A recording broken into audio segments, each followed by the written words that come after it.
제목은 역사의 진행, 부제목은 복잡성의 원리 이렇게 되겠습니다. 우리 잠깐 기도하겠습니다. 하나님 아버지 정말 감사를 드립니다. 우리로 하여금 복음 진리로 무장하게 하시고 이 마지막 때에 영적 전쟁에서 승리할 수 있도록 오늘 말씀을 허락하시니 감사를 드립니다. 진리로 무장되게 하여 주시옵소서. 진리와 거짓을 분별할 수 있는 영적 분별력도 허락하여 주시옵소서. 오늘도 우리에게 주신 이 귀한 시간 어둠의 세력에 틈타지 않게 하시고 성령님이 주시는 큰 능력과 주님의 크신 은혜로 오늘 이 시간에 진리를 깨닫게 하여 주시옵소서. 감사하며 예수 그리스도 이름으로 기도를 드립니다. 자, 우리 같이 계속해서 우리가 역사의 진행 혹은 구속사의 진행이죠. 구속사가 어떻게 진행되는가 우리가 계속 공부를 합니다. 우리가 지난번에 이제 계속되었던 거는 이제 결정론적 신앙과 우영론적 신앙이라고 하는 이중적인 측면으로 구속사가 진행된다 이렇게 말씀드렸습니다. 이제 오늘 사실 강의의 그 본 주제는 이제 복잡성입니다. 이걸 이제 우리가 물리학의 용어로는 복잡계, 컴플렉스 이렇게 말하죠. 복잡계 이렇게 말합니다. 구속사가 한마디로 말하면 복잡성의 원리에 따라 이제 진행이 된다. 그래서 복잡하다는 것은 혼잡하다, 굉장히 이렇게 감잡을 수 없다 이런 의미가 되겠습니다. 그러니까 하나님의 구속사가 인간의 눈에, 인간의 논리에는 이해할 수 없는 그러한 측면을 가지고 있다 이렇게 말씀을 드립니다. 이제 오늘 제가 첫 시간인데 어느 정도 강의가 진행이 되게 될지 모르겠습니다. 지금 여러분과 제가 공부하는 이 주제가 너무나 중요합니다. 왜냐하면 이제 성경적 신앙이라고 말할 때 제가 여러분들에게 말씀드리기를 이제 투쟁적 신앙이다 이렇게 말합니다. 투쟁적 신앙, 뭐 죄와 투쟁하는 그 신앙을 이게 이제 교부들의 신앙이기도 하고 또 우리가 추구해야 될 성경적 신앙이다 말하는데 여기서 말하는 투쟁이라고 하는 것은 투쟁의 대상은 무로 죄적 사실. 뭐 이 죄 안에는 다 포함되어 있는 것이죠. 마귀도 들어가고 마귀와의 투쟁, 그다음에 세상과의 투쟁, 뭐 옛사람 그걸 우리가 자아라고 말하고 자아와의 투쟁. 그 바로 이 죄로 인한 그 사망의 결과잖아요. 에베소서 2장 1절 2절에 있는 말씀처럼. 그런데 여러분들이 이제 이 투쟁이라 그럴 때 왜 투쟁적 신앙이 필요한가에 대해서 많은 우리 현대 기독교인들이 의구심을 가져요. 왜냐하면 그동안 우리가 기독교 개신교에서 가지고 있던 신앙 형태하고는 좀 많이 다르단 말이죠. 뭐 투쟁을 해야 된다, 그리고 행함을 강조하다 보니까 마치 그 믿음이 아닌 행위를 또 추가적인 행위권을 얘기하는 것인가, 뭐 다시 그 율법주의로 돌아가자는 얘기인가, 뭐 여러 가지 이제 의구심을 자아내는 사실 내용이기도 합니다. 그런데 이제 제가 여기서 말하는 그 투쟁의 필연성에 대해서 이제 설명을 해야 되고, 또 이 투쟁적 신앙에 있어서 이제 죄와 투쟁하는 가운데 또 한 가지는 이제 죄와 더불어 또 한 가지 우리가 이제 고민하는 문제가 이제 악의 문제잖아요. 이 땅에 존재하는 악.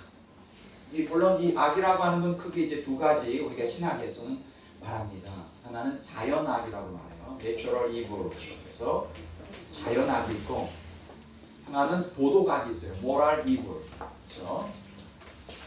뭐 자연악이라고 하는 것은 이제 천재지변이나 인간이 의지가 개입되지 않아 어떤 그 고통을 당하는 것, 뭐 천재지변의 대표적인 것이죠.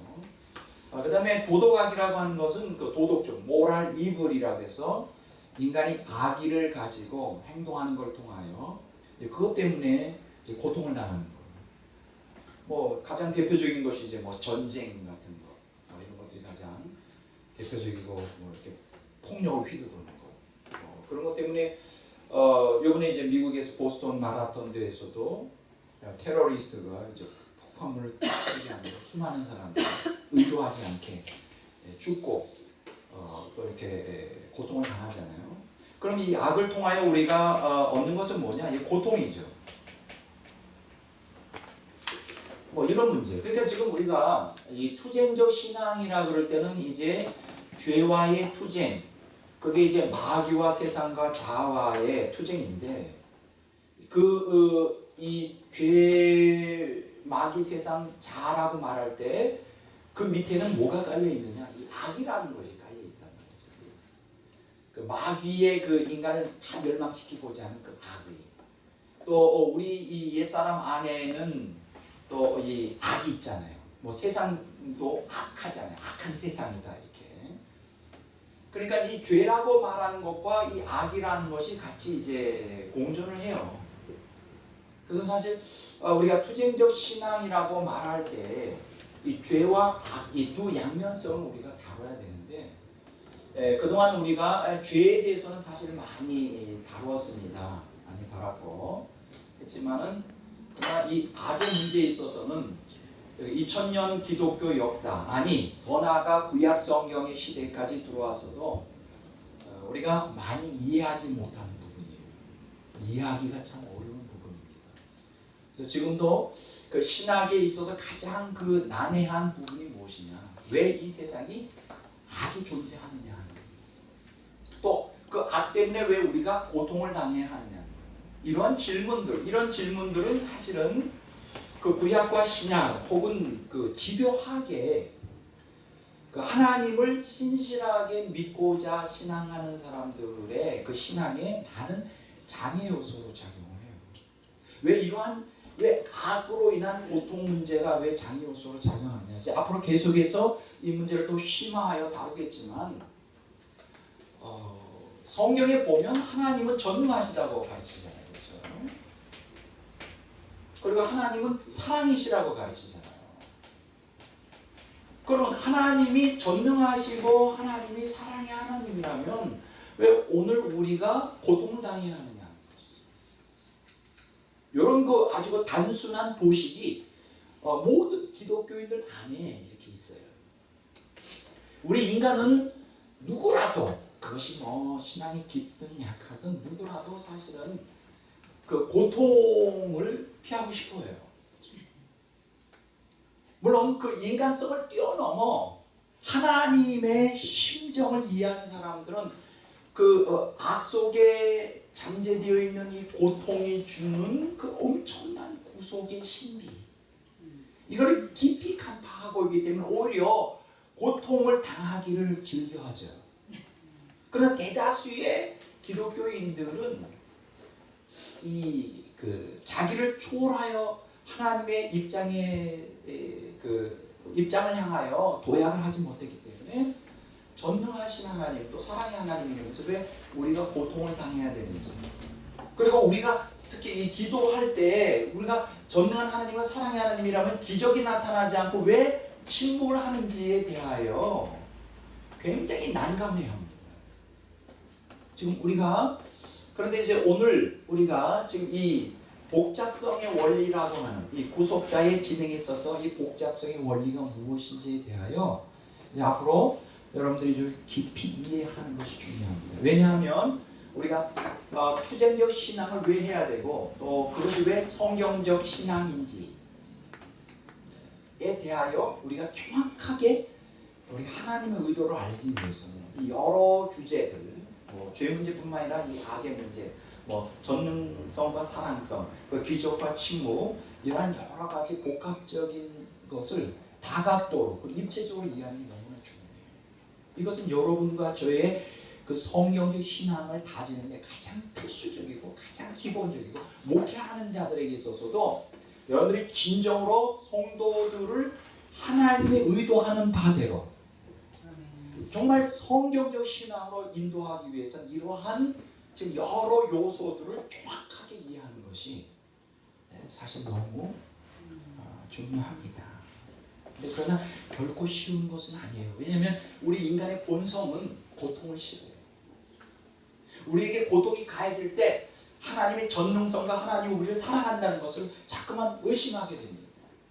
더더구나 우리가 고난 가운데서 하나님께 기도하여 기적을 경험할 때는 참 하나님이 살아계시고 나를 사랑하는 것 같은데 기적이 일어나지 않고 깊은 침묵 속에 내팽개쳐진 것 같고 외면당한 것 같은 그러한 경험, 그런 어두움의 경험 가운데 있을 때 정말 하나님의 그 전능성과 하나님의 사랑을 우리가 믿기가 어렵습니다.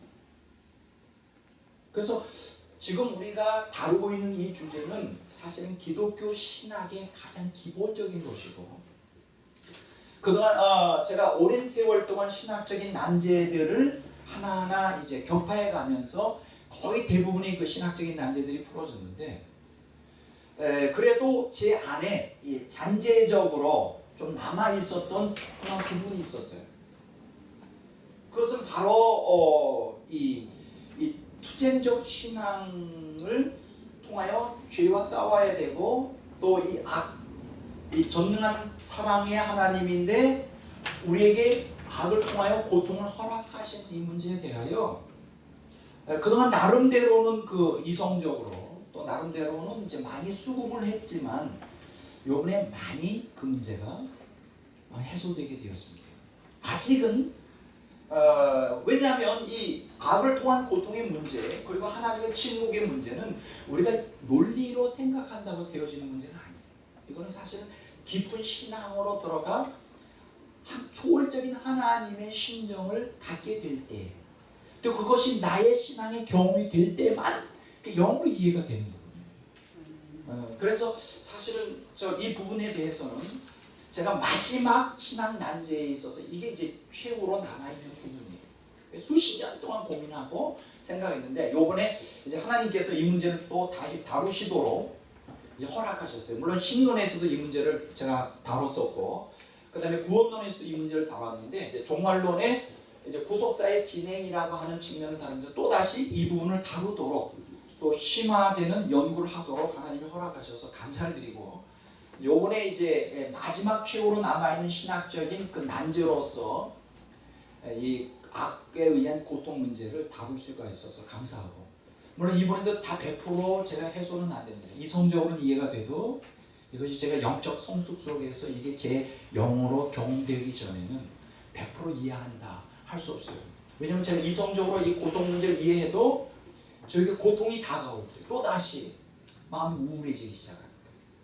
우울해지기 시작합니다. 그게 극복이 돼야 돼요.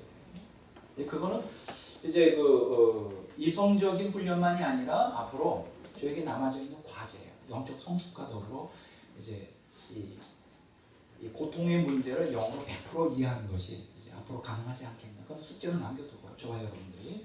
근데 이번에 아주 결정적으로 아주 엄청난 도움을 주는 그 계기가 있었어요. 그 계기가 있었는데 제가 계속 반복해서 가지고 있지만은 그 생명을 읽는 코드 패러독스를 통해서 많이 제가 도움을 받았고요. 이 책은 그 진화 생물학 책인데 이 책 속에서 하나님의 구속사의 복잡성의 원리에 놀라운 또 상보성의 놀라운 원리를 깨닫게 되는 동기가 됐어요. 그러니까 이런 책들을 통하여 구속사를 경험하게 돼요. 신학적인 난제들이 풀어지는 거예요. 또 한 권의 책은, 물론 이 책은 이제 조금 좀 복잡합니다. 블랙 스완이라고 이제 오늘 좀 소개하겠지만, 이 책을 통해서도 좀 많은 도움을 받았어요. 이것도 이제 하나의 복잡성의 원리에 대해서 우리가 이해할 수 있는데 대부분 다 두꺼워요. 이런 책들이 읽느라고 죽는 줄 알아요. 이런 책들은 제가 책 읽는 속도가 느려가지고 이런 책을 읽으면 한두 달씩 필사적으로 읽습니다. 근데 읽는 만큼 도움이 돼요. 근데 이번에 아주 결정적으로 이 악과 고통에 의한 그 하나님의 그 능력과 사랑에 대하여 결정적으로 도움을 준 책이 한 권이 있어요. 그 책이 뭐냐? 바로 이 책이에요. 이따가 제가 오늘 강의에 이게 나올 수도 있고 안 나올 수도 있어요. 시간이 없으면 다음 주로 넘어가겠지만 이 내용이 좀 약간 좀 여러분들이 제가 실망을 줄 수 있어요. 왜냐하면 제목이 조금 지저분하게 살면 면역력이 5배 높아진다. 이거는 저 같은 사람에게 굉장히 희소주의죠. 그렇다고 제가 지저분한 사람이 아니에요. 근데 이상하게도 이 악과 고통의 문제가 왜 하나님의 사랑의 표현이냐, 그 결정적인 구속사의 실마리를 푸는데 도움을 주는 책이 바로 이 책. 그렇다고 그러잖아요. 제목이 조금 지저분하게 살면 면역력이 5배 높아진다. 이제 이 책은 후지타 고이치로라고 하는 그 일본 사람들이 참 책을 재밌게 잘 써요. 쉽게. 이 책에서 실마리, 결정적인 실마리를 얻게 되었습니다. 이것은 이제 우리 뭐냐, 우리 신체의 건강의 비결에 대한 세균과 면역력의 상보성에 대한, 우리는 이렇게 생각하잖아요. 세균이라고 하는 건 우리 건강에 치명적인 결정타를 가할 수 있잖아요. 세균에 감염되면 안 되잖아요. 그래서 깨끗하게 항상 정결하게 몸을 씻고 또 정결한 음식을 먹고 정결한 환경 속에서 살아야 건강하다고 하는 이러한 결정론적인, 근대 철학적인, 그래서 우리가 플라톤적인 사고라고 해요. 논리성이라고 해요. 이 책은 뭐냐? 아니라고 하는 거예요.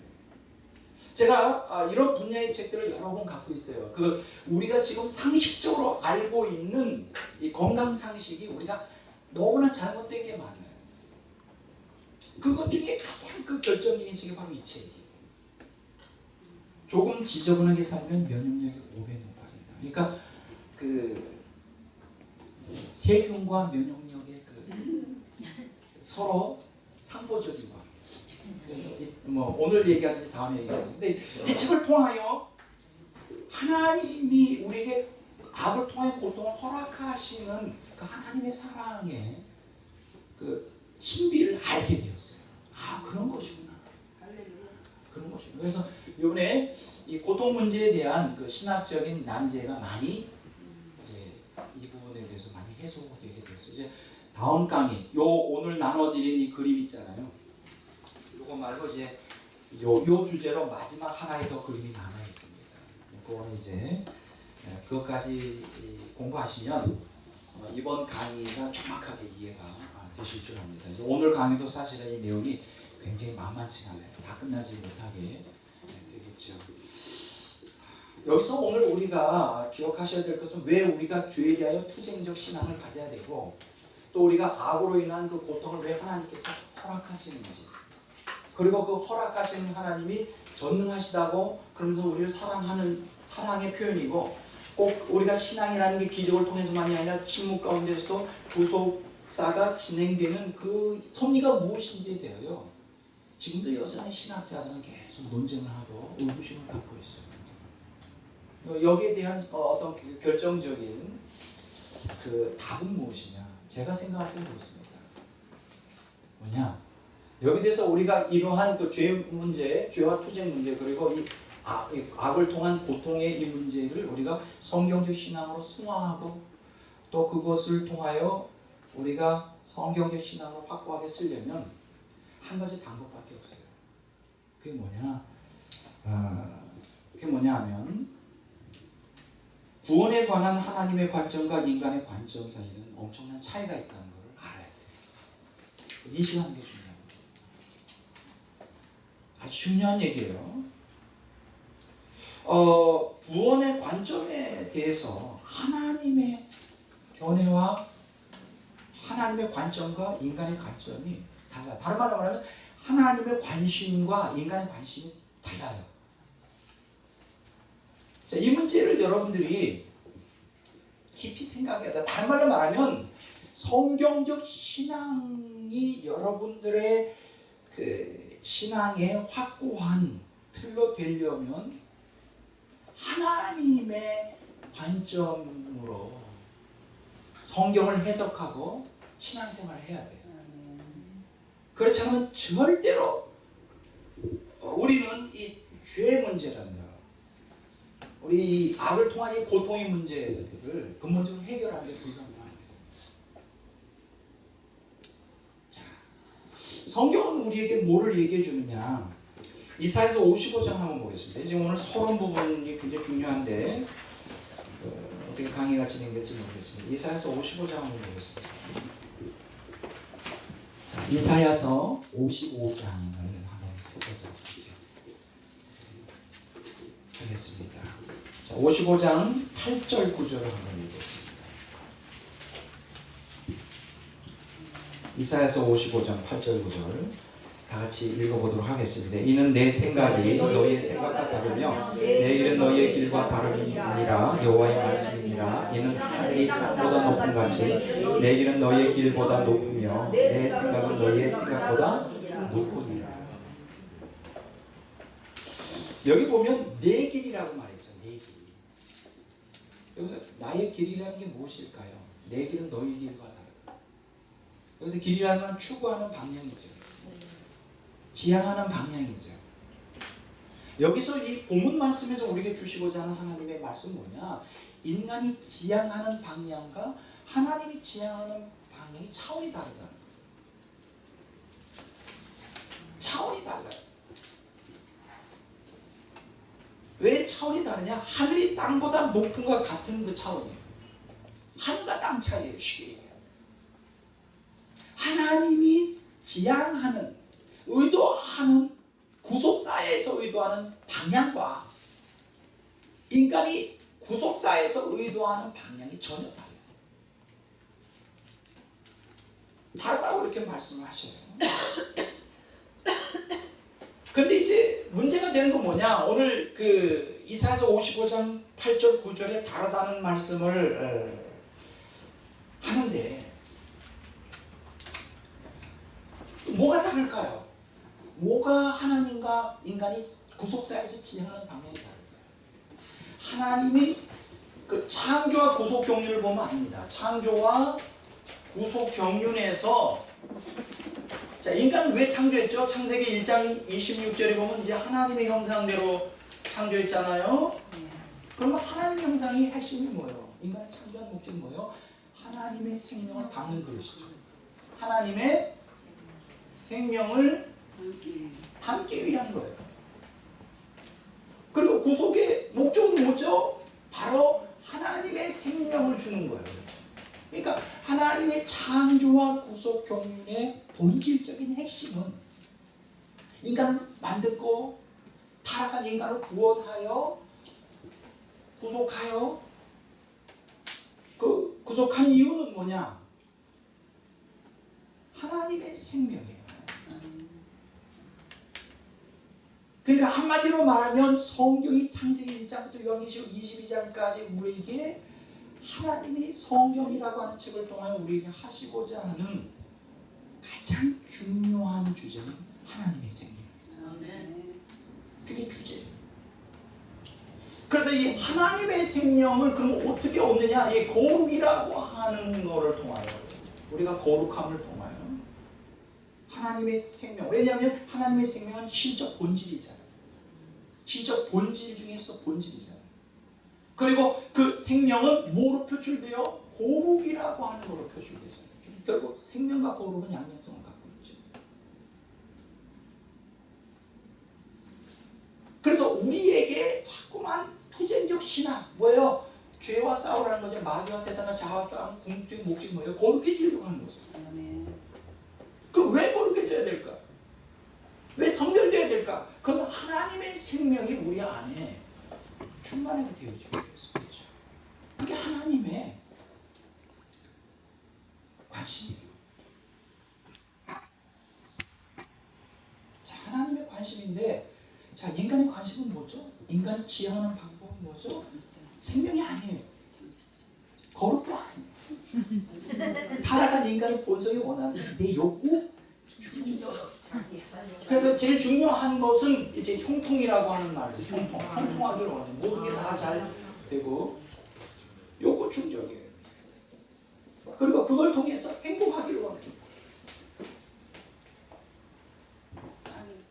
욕구 충족이에요. 그러니까 인간이 지향하는 것은 하나님의 생명 그게 아니라 이 땅에서 내가 원하는 소원대로 되고 형통하고 그걸 통해 내가 이 땅에서 하나님 믿어서 행복하게 돼. 그것이 하나님이 인간을 창조한 또 구속한 목적이 아니에요. 물론 형통하고 행복할 수 있어요. 하나님 믿으면. 그것이 궁극적인 목적이 아니에요.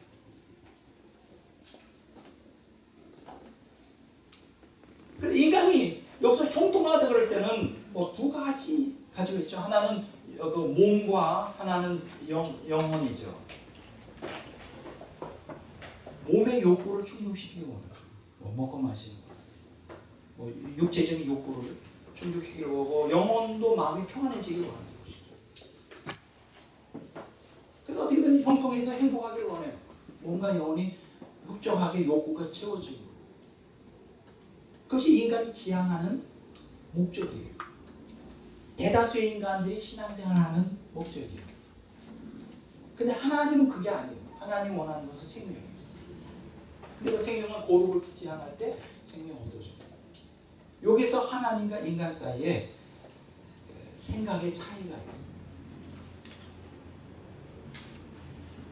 여러분들이 오늘 우리의 신앙이 성경의 신앙으로 정말 새롭게 되려면 이 하나님과 인간의 그 관점의 차이를 그렇게 인간의 관점의 차이에서 하나님의 관점으로 변화가 일어나요. 이걸 그 패러다임 시프트라고 해요. 우리의 신앙의 목적을 하나님의 생명 충만, 하나님의 생명을 얻는 것에 목적을 둬야 돼요. 그게 성경에서 우리에게 궁극적으로 가르칩니다. 물론 겉으로 이렇게 성경을 겉으로 보면 뭐 생명과 거룩은 밑에 이렇게 깔려 있고 겉으로 보면 하나님 믿으면 예수님 따라가면 형통과 행복을 주겠다는 약속들이 많은 것이에요.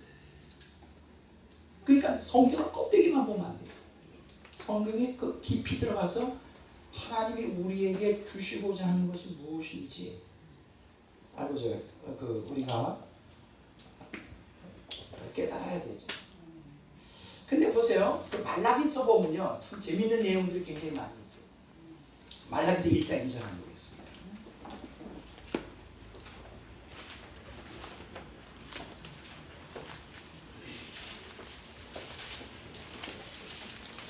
자, 다 같이 한번 읽어보겠습니다. 말라기서 1장 2절.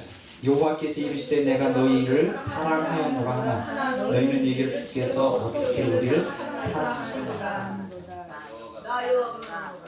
자, 거기까지 보겠습니다. 자, 보세요. 말라기 시대에 유대 교인들은 하나님께 그랬어요. 내가 너희를 사랑한다. 그때 말라기에 있는 유대인들이 뭐라고 해요? 하나님이 어떻게 언제 우리를 사랑했어요? 황당하죠. 못 느끼겠는데요, 하나님의 사랑. 그러면 이때 당시에 유대인들은 하나님의 사랑을 뭘로 생각하고 있었을까요? 물질적인 형통, 건강의 축복. 우리가 지금 오늘날 대다수의 기독교인들이 추구하는 거 행복, 만사 형통. 근데 이때 말라기 시대 사람들은 하나님 여러분 보세요. 말라기 그 앞에가 무슨 책이죠? 스가랴서. 그 앞에가 무슨 책이죠? 학개죠. 이 스가랴와 학개는 동시대 사람입니다. 그러면 이제 에스라를 중심으로 느헤미야를 중심으로 유대인들이 고토로 돌아와서 그 파괴된 솔로몬 성전을 재건하자. 그렇죠. 또 이제 성곽도 수축하고. 그때 학개나 스가랴가 뭐를 했었어요? 너희들이 성전을 재건하고 성곽을 수축하면 복을 받을 것이다. 그래서 그들은 이렇게 생각했을 거예요. 솔로몬 시대에 예루살렘 성전이 세워졌을 때 아주 굉장히 번창했잖아요. 부귀영화를 누렸다고요. 그때가 가장 이스라엘 역사에서 가장 그 국가가 번성하던 시대예요. 아마 이렇게 생각했을 거예요. 그러면 성전을 갖다가 수르바벨 성전을 세우고 성을 수축하면 하나님 분명히 솔로몬의 그 영광을 다시 얻게 하잖아요. 웬걸? 한겨도 아무런 역사가 일어났어요. 아무런 역사가 일어나죠. 인생은 그냥 평범한, 그냥 환경이 어렵고 오히려 악한 약한 사람들이 더 잘 되고 자기네들이 더 신앙생활, 성전을 세워서 신앙생활해도 변화가 없어. 그래서 불평하는 거예요. 하나님 언제 우리 사랑했어요? 그럼 여기서 말하는 사랑이 도대체 뭘까요? 우리가 바라는, 인간이 지향하는 사랑, 하나님의 사랑은 뭐예요? 여러분들은 어떻게 하나님의 사랑을 경험합니까? 많은 사람들이 하나님의 사랑을 우리가 어떻게 해석하는지, 내 요구가 채워질 때 하나님 날 사랑한다고 생각해요. 맞죠? 틀린 말은 아니에요. 솔직하잖아요. 우리 좀 솔직하죠. 내 요구를 채워줄 때 하나님 날 사랑한다고 생각해요. 뭐 병을 고쳐준다든가, 뭐 없었던 물질이 어려움을 당했는데 물질이 역사가 일어나서 막 엄청난 물질이 일어나서 하나님 날 굉장히 사랑하는 거야. 눈물이 막 그렁그렁 이렇게 막 감겨서. 자, 그런데 여기 보면 말라기서 보세요. 언제 하나님 날 사랑해서. 그러니까 유대인들은 어떻게 생각하느냐, 그 사랑을 육적인, 그 어떤 육적인 형통으로 생각했어요. 하나님은 하나님의 생명, 거룩을 통한 하나님의 생명. 여기서 말라기서 계속 뭐라고 그랬어요? 거룩을 추구하라고 얘기하잖아요. 계속 거룩을. 이방 사람들과의 관계성을 끊고 거룩을 추구하라. 이게 먹혀 들어가지가 않아요. 여러분 그 다음에 보세요. 아주 재밌는 얘기가 나옵니다. 자, 말라기서 2장 17절 한번 보겠습니다. 다시 읽어보겠습니다. 너희가 말로 여호와를 괴롭게 하고도 이르기를 우리가 어떻게 여호와를 괴롭게 괴롭혀 드렸나이까 하는도다. 이는 너희가 말하기를 모든 악을 행하는 자는 여호와의 눈에 좋게 보이며 그에게 기쁨이 된다 하며 또 말하기를 정의의 하나님이 어디 계시냐. 불평하는 게 우리는 성전 세워서 주님 뜻대로 산다고 그러는데 아무런 삶의 형통이나 행복이 오시라. 환경은 계속 거칠고 힘들어. 그러니까 불평하는 거야. 투덜투덜. 그러니까 하나님 뭐라 그래요? 여호와를 괴롭혔다. 그랬더니 이스라엘 백성들이 뭐라 그래요? 우리가 어떻게 여호와를 괴롭게 하였나? 여기 보세요. 모든 악을 행하는 자는 여호와의 눈에 좋게 보이며. 아주 그냥 마음이 꼬인 거죠. 하나님께서는 악을 행하는 사람 더 좋아하는 것 같아요. 하나님 잘 믿어봐요. 소용없어. 막 이런 식으로. 정의의 하나님이 어디냐? 그럼 우리가 원하는 정의가 도대체 뭘까요? 말이 형통한 거예요. 우리가 바라는 정의는 예수님 잘 믿어서 형통하고 행복한 게 정의란 말이에요. 그렇잖아요. 안 그래요? 안 그래요? 아닌데. 자, 말라기서 3장 한번 보세요. 똑같은 말이 또 반복돼요. 3장 13절 14절. 다 같이 읽겠습니다. 15절까지. 여호와가 이르노라 너희가 완악한 말로 나를 대적하기 하고도 이르기를 우리가 무슨 말로 대적하였나이까 하는도다. 이는 너희가 말하기를 하나님을 섬기는 것이 헛되니 만군의 여호와 앞에서 그 명령을 지키며 슬프게 행하는 것이 무엇이 유익하리요. 지금 우리는 교만한 자가 복되다 하며 악을 행하는 자가 번성하며 하나님을 시험하는 자가 화를 멸한다 하노라 하느니라. 똑같은 패턴. 하나님을 대적해요. 근데 우리가 언제 대적했습니까? 대적한 게 뭐예요? 14절에 하나님을 섬기는 게 헛되다. 왜냐하면 그들이 바랬던 것은 형통과 행복인데 육적인 것인데 그게 아니었다는 거예요. 만군의 여호와 앞에서 그 명령을 지키며 슬프게 하는 것이 무슨 유익이냐. 말씀 순종하여서 살아가는 삶이 순종한다고 해서 형통한 길이 안 열리고 계속 고난의 길이 있는데 못하고 그렇게 살아야 됩니다. 여기 15절에 보면 지금 우리는 교만한 자가 복되다 하며 악을 행하는 자가 번성하며 하나님을 시험하는 자가 화를 멸한다. 이것은 오늘 현대 기독교인들에게 그대로 적용이 됩니다. 우리는 너무나 결정론적 신앙에 매여 있어요. 하나님 뜻대로 살면 이렇게 형통하고 그런 설교를 많이 들었잖아요. 탐욕의 복음, 그렇죠? 제가 지난번에도 소개해드렸는데 탐욕의 복음을 보려라. 오늘날 현대교회가 탐욕의 복음에 사로잡혀 있어요. 그러니까 말라기 시대의 성도들도 사실은 탐욕의 복음에 이렇게 쇠뇌된 상태예요. 하나님을 잘 믿고 성전을 수축하면 뭔가 형통한 뭔가 놀라운 복이 임해야 되는데 악인들이 더 잘 되는 거죠. 하나님의 말씀에 순종해도 별로 삶에 획기적인 기적도 일어나지 않고 말라기 성도들처럼 그런 불평을 할 수가 있는 것이죠. 자, 다시 말씀드리지만은 하나님이 창조와 구속경륜의 핵심이 뭐예요? 바로 형통하고 우리가 이 땅에서 잘 먹고 행복하고 즐겁게 예수님 믿어서 사는 게 목적이 아니라 뭐예요? 하나님의 생명을 그 생명은 우리가 거룩을 추구함을 통하여 얻는 것입니다. 그게 하나님이 인간을 창조하고 구속한 궁극적인 목적이에요. 구속사를 진행하는 그 모든 것은 다 이 하나님의 생명이 우리 안에, 그럼 하나님의 생명이 우리 안에 들어온다는 건 뭐예요? 자아 중심에서 하나님 중심으로 완전히 바뀌는 거예요. 하나님으로 충만한 사람 되게 하는 것이 성경에서 우리에게 궁극적으로 약속하고, 그렇게 하기 위하여 하나님 말씀에 순종하는. 근데 그 과정에서는 어떠냐? 하나님의 거룩을 추구하여 하나님의 생명이 되려면 죄와의 투쟁적 신앙이 필요하다. 그리고 그 투쟁적 신앙하는 과정에 악을 통한 고통이 우리에게 허락이 된다. 근데 그것이 바로 하나님의 그 전대한 능력 속에서 우리를 끔찍이 사랑하는 표현이라고 성경은 말해주고 있는데, 그것을 우리는 잘 이해를 못해요. 이게 문제예요. 이해를 못해. 왜? 이 고통이 왜 하나님의 사랑의 표현이냐? 왜냐? 이 고통 가운데 자아중심주의에서 하나님 중심주의의 그 패러다임이 변혁이 일어나요. 인간은 타락한 본성을 갖고 있기 때문에 고통 없이는 절대로, 기도해가지고 날마다 기적만 체험해가지고 절대로 하나님 중심주의로 바뀌지 않습니다. 이 하나님의 생명이 우리 안에 들어오는 것은 이게 기적이에요. 사실 완전히 인간 개조예요. 이거는 인간의 힘으로 되는 게 아니에요. 그래서 물론 인간이 의지로 투쟁적 신앙을 가져야 되지만, 이 고통이라고 하는 정말 우리가 하나님이 침묵하는 가운데 우리가 이해할 수 없는 그 복잡한 그러한 그 역학관계를 가지고 우리의 이제 구속을 진행하는데, 이 거룩을 추구하는 가운데 생명을 담는 것이 하나님의 궁극적인 목적입니다. 이거를 이해하는 성도들이 많지가 않아요. 구약 시대도 그랬고 신약 예수님 시대도 그랬고 2000년 교회사 시대도 똑같아요. 여전히 우리는 항상 나 중심적으로 하나님을 보고, 내 관점으로 하나님을 생각하고, 내 형통과 행복이라는 관점으로 자꾸만 성경을 해석하려고. 그 대표적인 게 뭔지 아십니까? 요한복음 6장에 보면 예수님께서 한번 보세요. 뭐 다 읽지는 않습니까? 요한복음 6장에 보세요.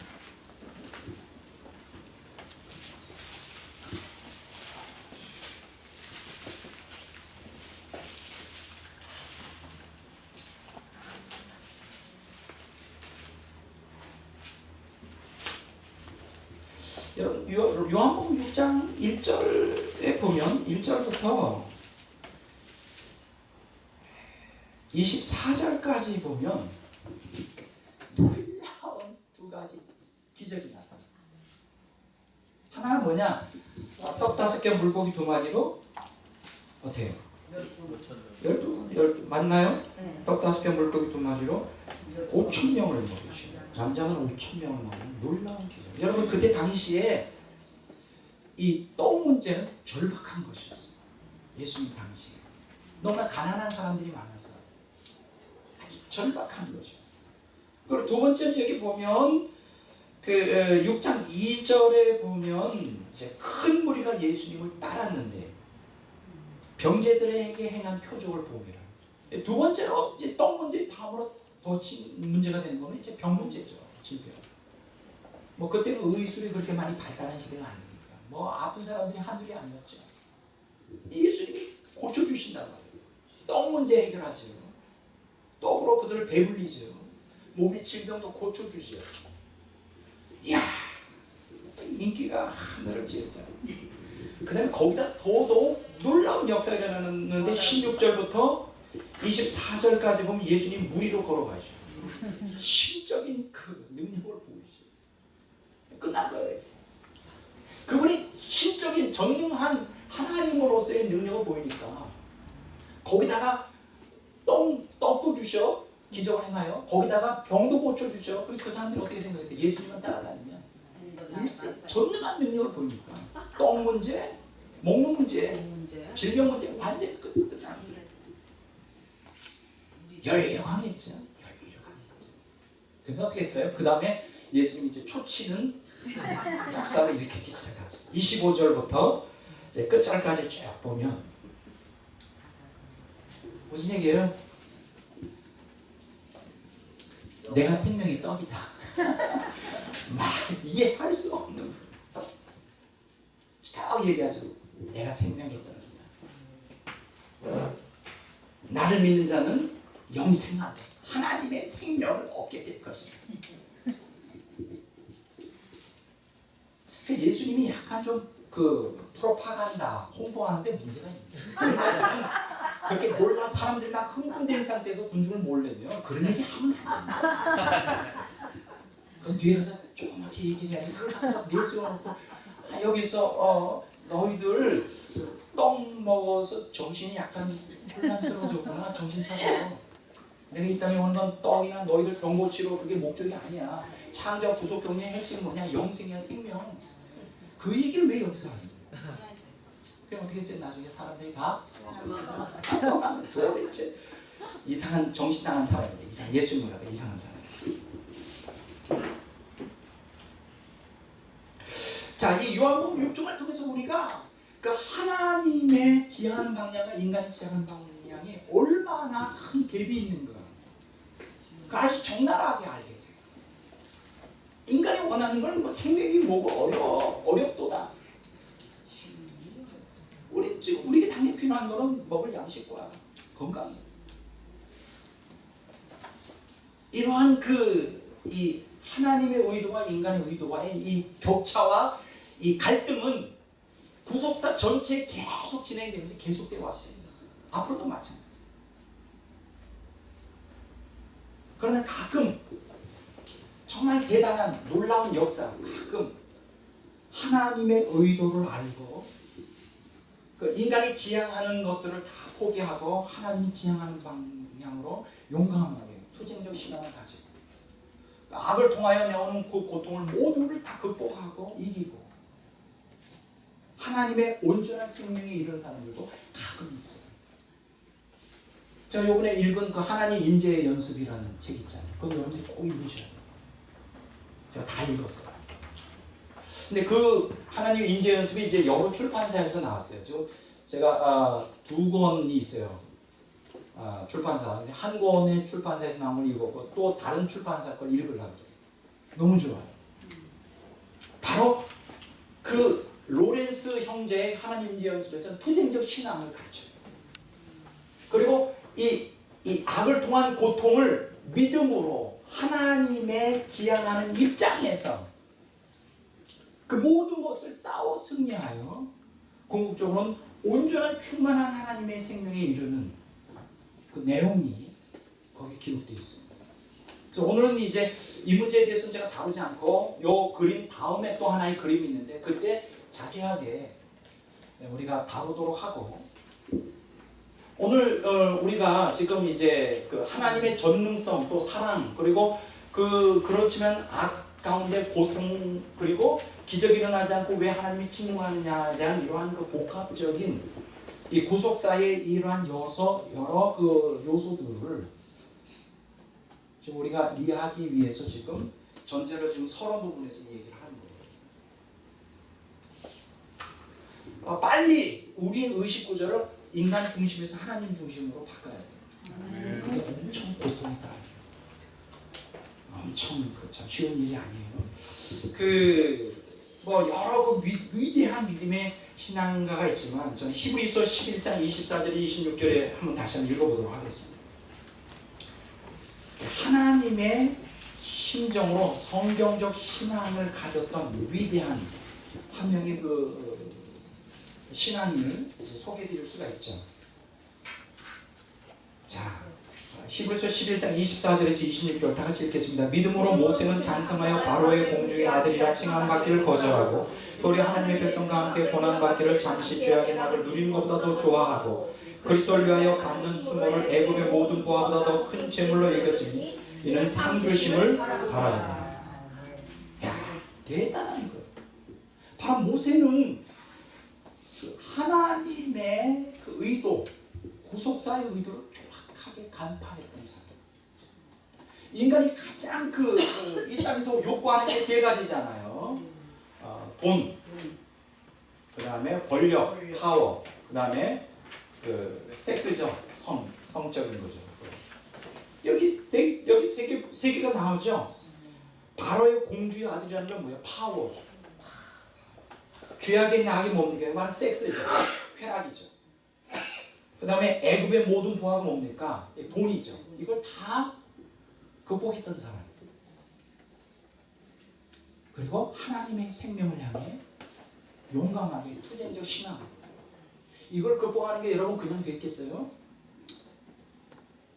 모세는 마음만 먹으면 바로가 될 수 있는 사람이었어요. 마음만 먹으면 뭐든지 다 누릴 수 있는 사람이었어요. 파워와 머니와 섹스를 다 누릴 수 있는 사람이었어요. 하나님의 생명을 얻기 위하여 그걸 다 극복했던 사람. 그런 측면에서 저는 정말 모세가 굉장히 위대한 사람이에요. 그래서 구속사의 주인공이 될 수가 있어요. 하나님은 그런 사람을 지금 찾고 계시죠. 그런 사람은 지금도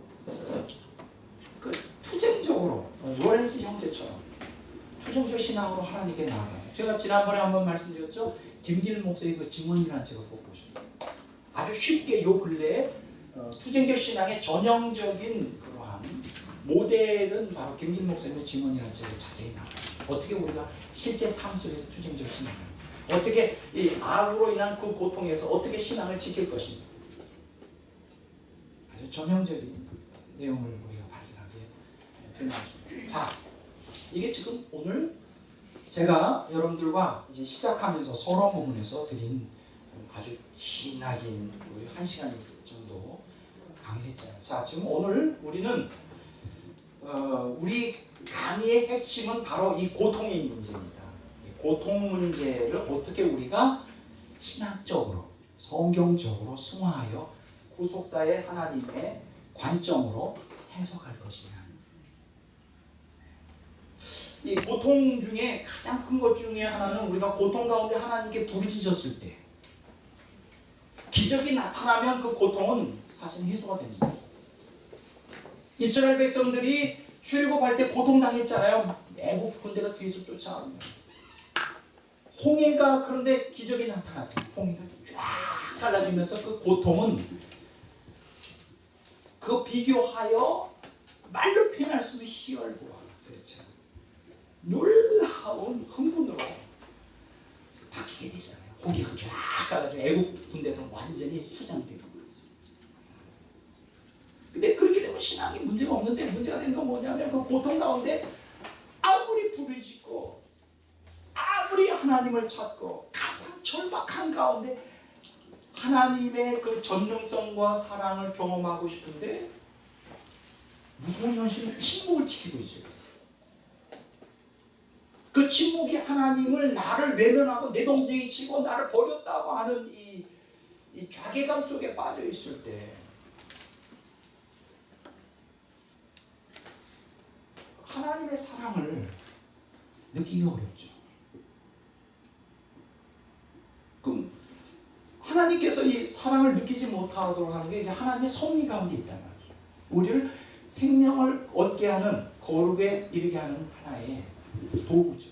침묵하는 거. 그래서 오늘 이러한 그 일들을 우리가 잘 이해하기 위해서 먼저 저와 여러분들이 오늘 이제 배워야 될 게 뭐냐, 이제 하나님의 신적인 속성에 대해서 먼저 공부해야 됩니다. 먼저 하나님의 사랑부터 말하기 전에 하나님이 그 구속사를 진행하는데 어떠한 신적인 속성을 가지고 어떻게 하나님이 역사의 주관자라고 말할 수 있느냐.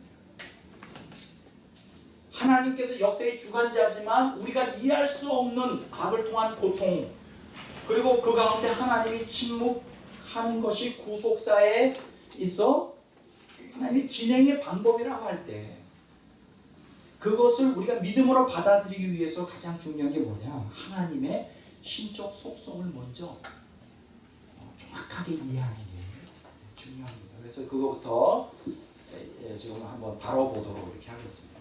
자, 이 강의가 보통 이렇게 쉬운 거는 아니에요. 굉장히 사실은 굉장히 복잡하고 어렵습니다. 그러나 여러분들이 인내하면서 끝까지 이 강의를 여러분 듣다 보면 이제 쉽게 이해가 되실 것입니다.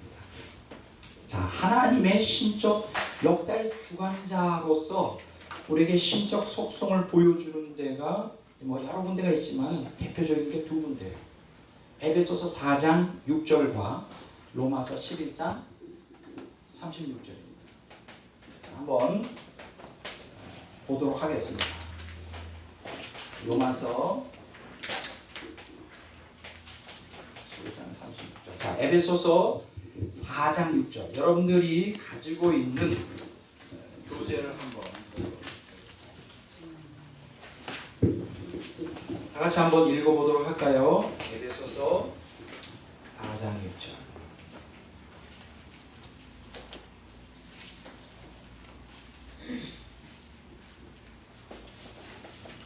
다 찾으셨어요?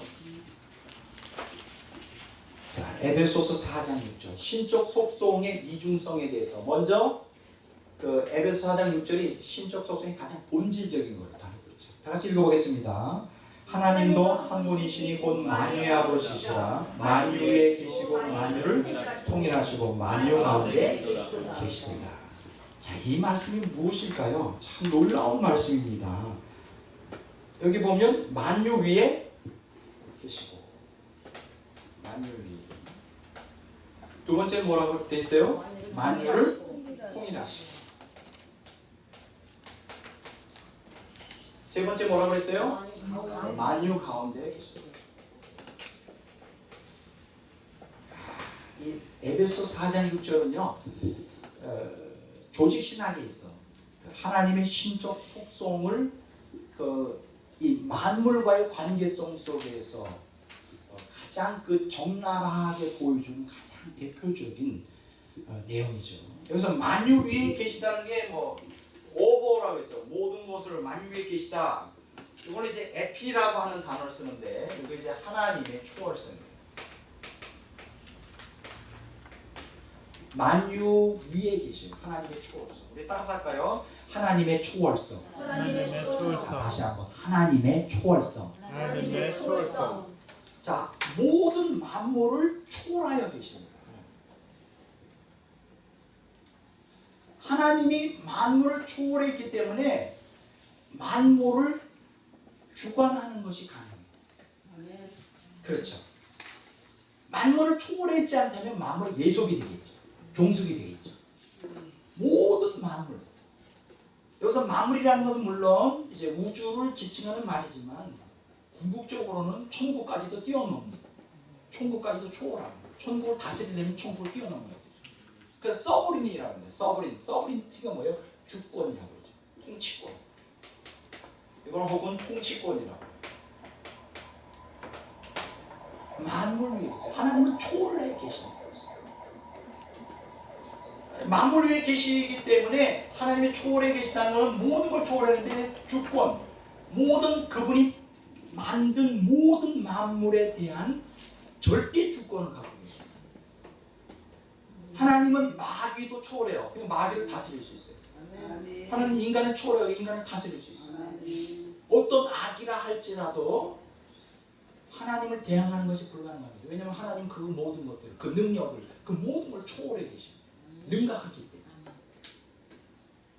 하나님이 이 우주를 초월해요. 우리가 머리로는 이해가 잘 안 되죠. 어떻게 하나님의 우주가 한 150억 광년 된다 그러는데 그 밖에 계시죠. 그걸 초월하게 계신다. 그게 이제 성경이 만유 위에 계시다 할 때 에피, 하나님의 초월성을 얘기해요. 두 번째, 여기 보면 만유를 통일하신다. 만유를 통일. 요거 뭐냐면 뚜루라고 하는 거죠. 뚜루가 뭐예요? 관통한다. 관통한다라는 뜻이에요. 그래서 이걸 디아라 그래요. 헬라어로 디아인데 이거는 하나님의 편재성입니다. 이게 이제 신학 용어죠.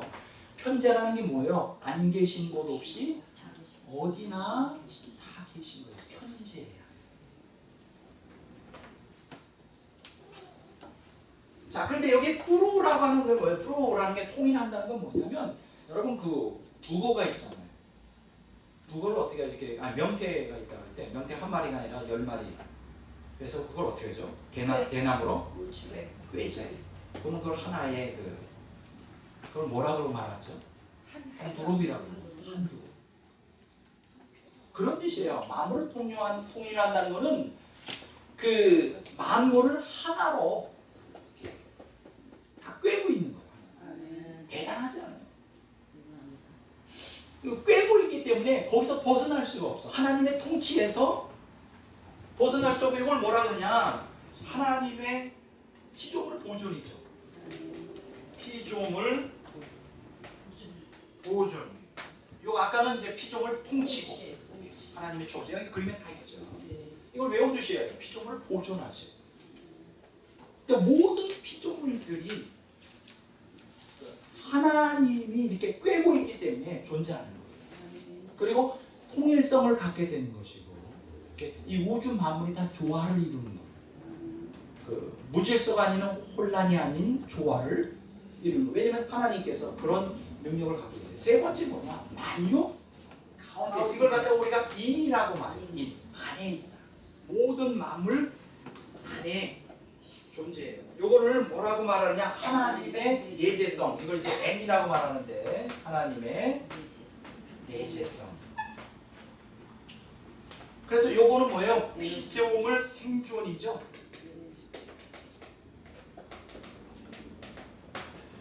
영어로 말하면 energize. 여기 The Biblical Complete Library라고 하는 책에 나와 있는 얘기. 에베소 4장 6절에 대한 영어 강의예요. 하나님은 모든 피조물, 인간을 포함해 모든 이 세상에 우주에 속해 있는 그리고 이 천국에 있는 모든 피조물 안에 존재해요. 하나님이 만약 그들 안에 존재하지 않으면 어떻게 될까요? 죽어요. 그들 존재 자체가 존재할 수가 없어요. 죽는 자 아니라 존재할 수가 없어요. 참 우리가 이런 거 하나님의 내재성을 참 이해하기가 어려워요. 이 하나님의 내재성이라는 것은 심지어는 하나님을 반역하는 악인들 안에도 피가 흘러가도록 하나님이 내재하고 계십니다. 제가 이런 얘기 한 번 한 적이 있죠. 하나님의 지옥에도 계실까 안 계실까? 존재론적으로 계셔요. 만약에 하나님이 지옥에 안 계시다 그러면 지옥을 능가할 수가 없죠. 지옥도 다스리세요.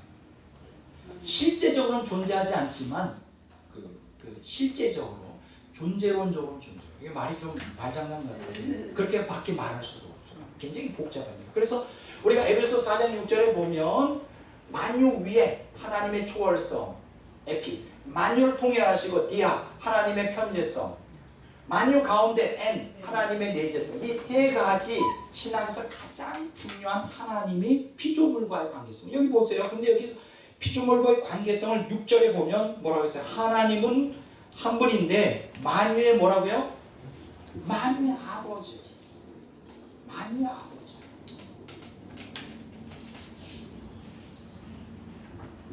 그러니까 피조물과의 관계성 속에서 이 아버지가 여기서 아버지라는 뜻이 뭐예요? 만유의 아버지라는 게. 그러면 모든 타락한 천사들도 예수님 안 믿는 사람도 궁극적으로는 다 천국 간다는 거예요. 하나님의 아버지니까. 그런 뜻이 아니라 여기서 아버지라고 하는 것은 생명을 주고 보호하고 그렇죠. 부모로서의 역할을 하는 거예요. 피조물과의 관계성 속에서 하나님은 아버지 같은 역할을 하고 계셔요. 그러니까 아버지 같은 역할을 하기 위해서는 하나님의 초월성이 있어야 돼요. 그러니까 하나님의 피조물을 통치하고 하나님의 편재성이 있어야 돼요. 피조물을 보존하고 하나님의 내재성이 있어야 돼요. 피조물을 생존시키는 이 세 가지 요소가 그 피조물과의 관계성 속에서 구속사를 진행하는 데서 우리가 기본적으로 하나님의 속성을 이해해야 되는 가장 기본적인 요소예요. 자, 이 초월성, 편재성, 내재성을 우리가 딱 들으면서 무슨 생각이 들죠? 자, 여러분들 어떤 느낌이 들어요? 너무나 넓으시고 풍부하시고 안전하시고. 쉽게 얘기하면 하나님의 손바닥에서 도망가는 것은 불가능합니다. 하나님 손바닥 아니에요. 뛰어야 배우. 뛰어야 배우기. 마음대로 절대 못하는. 아주 굉장히 대단한 거예요. 하나님 손, 이 하나님 안에 다 있는 거예요. 꼼짝 못하는 피조물이란 하나님의 초월성과 편재성과 내재성. 이거 대단한 그 개념이죠. 자, 따라서 합시다. 하나님의 초월성, 편재성, 내재성. 이게 하나님 속성의 3대 요소예요. 이거 외워두셔야 돼요. 하나님의 초월성, 하나님의 편재성, 내재성. 그런데 여기서 기억하셔야 될 것은 하나님의 초월성과 내재성은 어떤 데서 상반되지는 않지만 하나님의 속성의 그렇게 동전의 겉과 안처럼 개념이죠. 하나님은 모든 피조물 안에 내재해 있으면서도 하나님은 모든 것을 또 초월하죠. 초월에 계시면서 동시에 모든 것 안에 계시잖아요. 이제 초월성만을 강조한 게 뭐죠? 여기 이제 헬라의 신관이잖아요. 그리고 뭐 그 이신론의 신관. 또 내재성을 강조한 게 뭐죠? 이게 바로 범신론이죠. 너무 한쪽에만 이렇게 치우치면 그 성경적 신개념에서 이제 벗어나죠. 그럼 하나님의 내재성을 강조하면 돼요. 어떻게 돼요? 하나님이 그 초월적 통치권을 부인하게 되죠. 그리고 인격적인, 그러니까 하나님의 초월성과 편재성과 내재성은 동시에 이거를 한꺼번에 동시에 이해해야 우리가 인격적인 전지전능한 그 하나님으로서의 그 기본적인 개념을 이해하는 것이 가능해요. 물론 이 자세한 내용은 여기서 하지 않습니다. 이게 신론에서 다뤄지는 문제이기 때문에 지금 단지 우리는 이런 구속사가 어떻게 진행되느냐를 이해하기 위하여 하나님의 속성을 먼저 공부를 하는 거예요. 자, 이런 걸 기본으로 까고 로마서 11장 36절에 보면 이런 말씀이 있죠. 자, 한번 볼까요? 로마서 11장 36절에 보세요.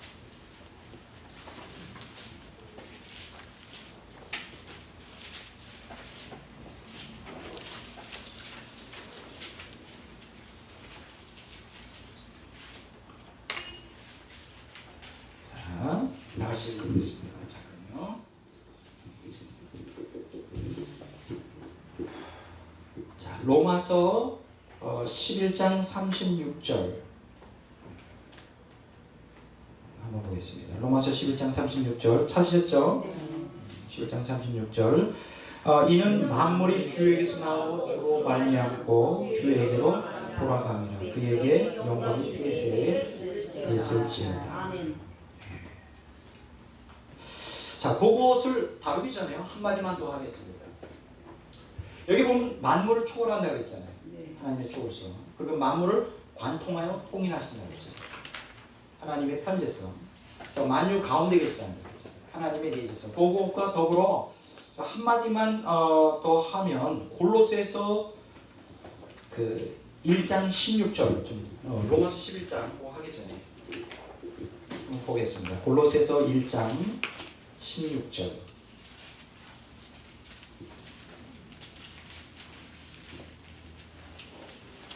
자, 다같이 읽어보겠습니다. 만물이 그에게서 창조되되 하늘과 땅에서 보이는 것과 보이지 않는 것들과 왕권들과 주권들과 통치자들과 권세들이라 만물이 다 그로 말미암고 그를 위하여 창조되었다.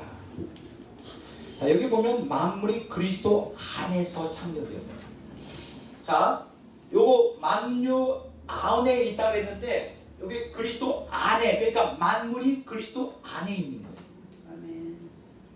하나님이 만물 안에 계시면서 동시에 하나님은 만물이 하나님 안에 있는 거예요. 놀라운 개념이죠.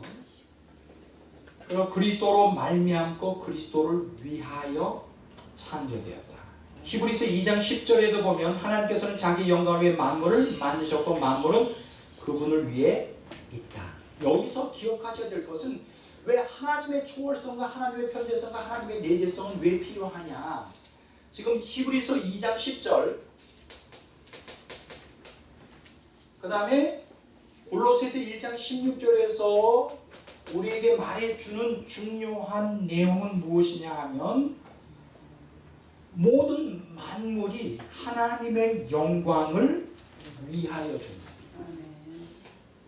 하나님의 영광을 위하고 영광을 위해 존재한다는 것. 골로새 1장 16절에 보면 모든 만물이 그리스도를 위하여 창조되었다.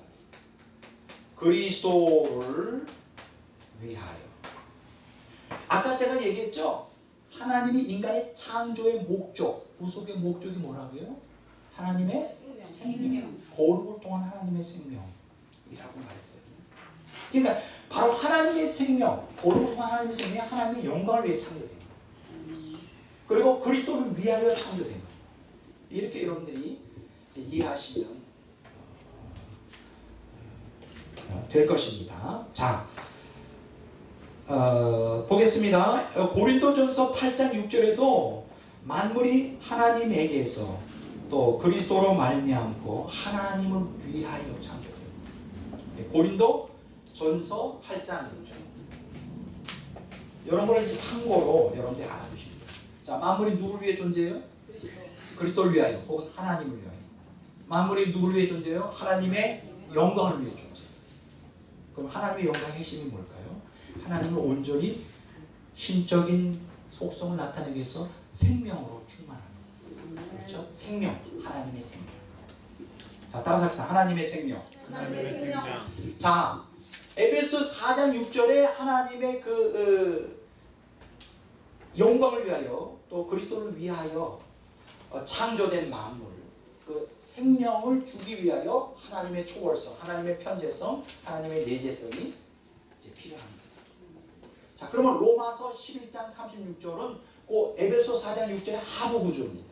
좀 더 구체적인 내용을 담고 있어요. 아까 우리가 다시 한번 보겠습니다. 이는 만물이 주에게서 나오고 주로 말미암고 주에게로 돌아갑니다. 이게 무슨 얘기일까요? 만물이 주에게서 나온다. 이게 from이라고 하죠. 이건 여러분들이 기억하셔야 돼요. 주에게서 나온다. from. 주에게서 나온다. 이게 무슨 뜻일까요? 만물의 원인이 되신 하나님이죠. 만물의 원인이 되신 만물의 원인.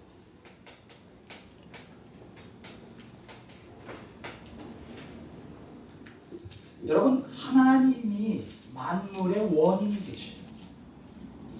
그 어느 과학자의 생명 이야기라고 하는 박재환 씨의 책에 보면 오늘 현대 물리학에서는 두 가지를 밝혀내지 못했대요. 첫째 뭐냐? 우주 팽창의 초기 조건이 무엇인지 모릅니다.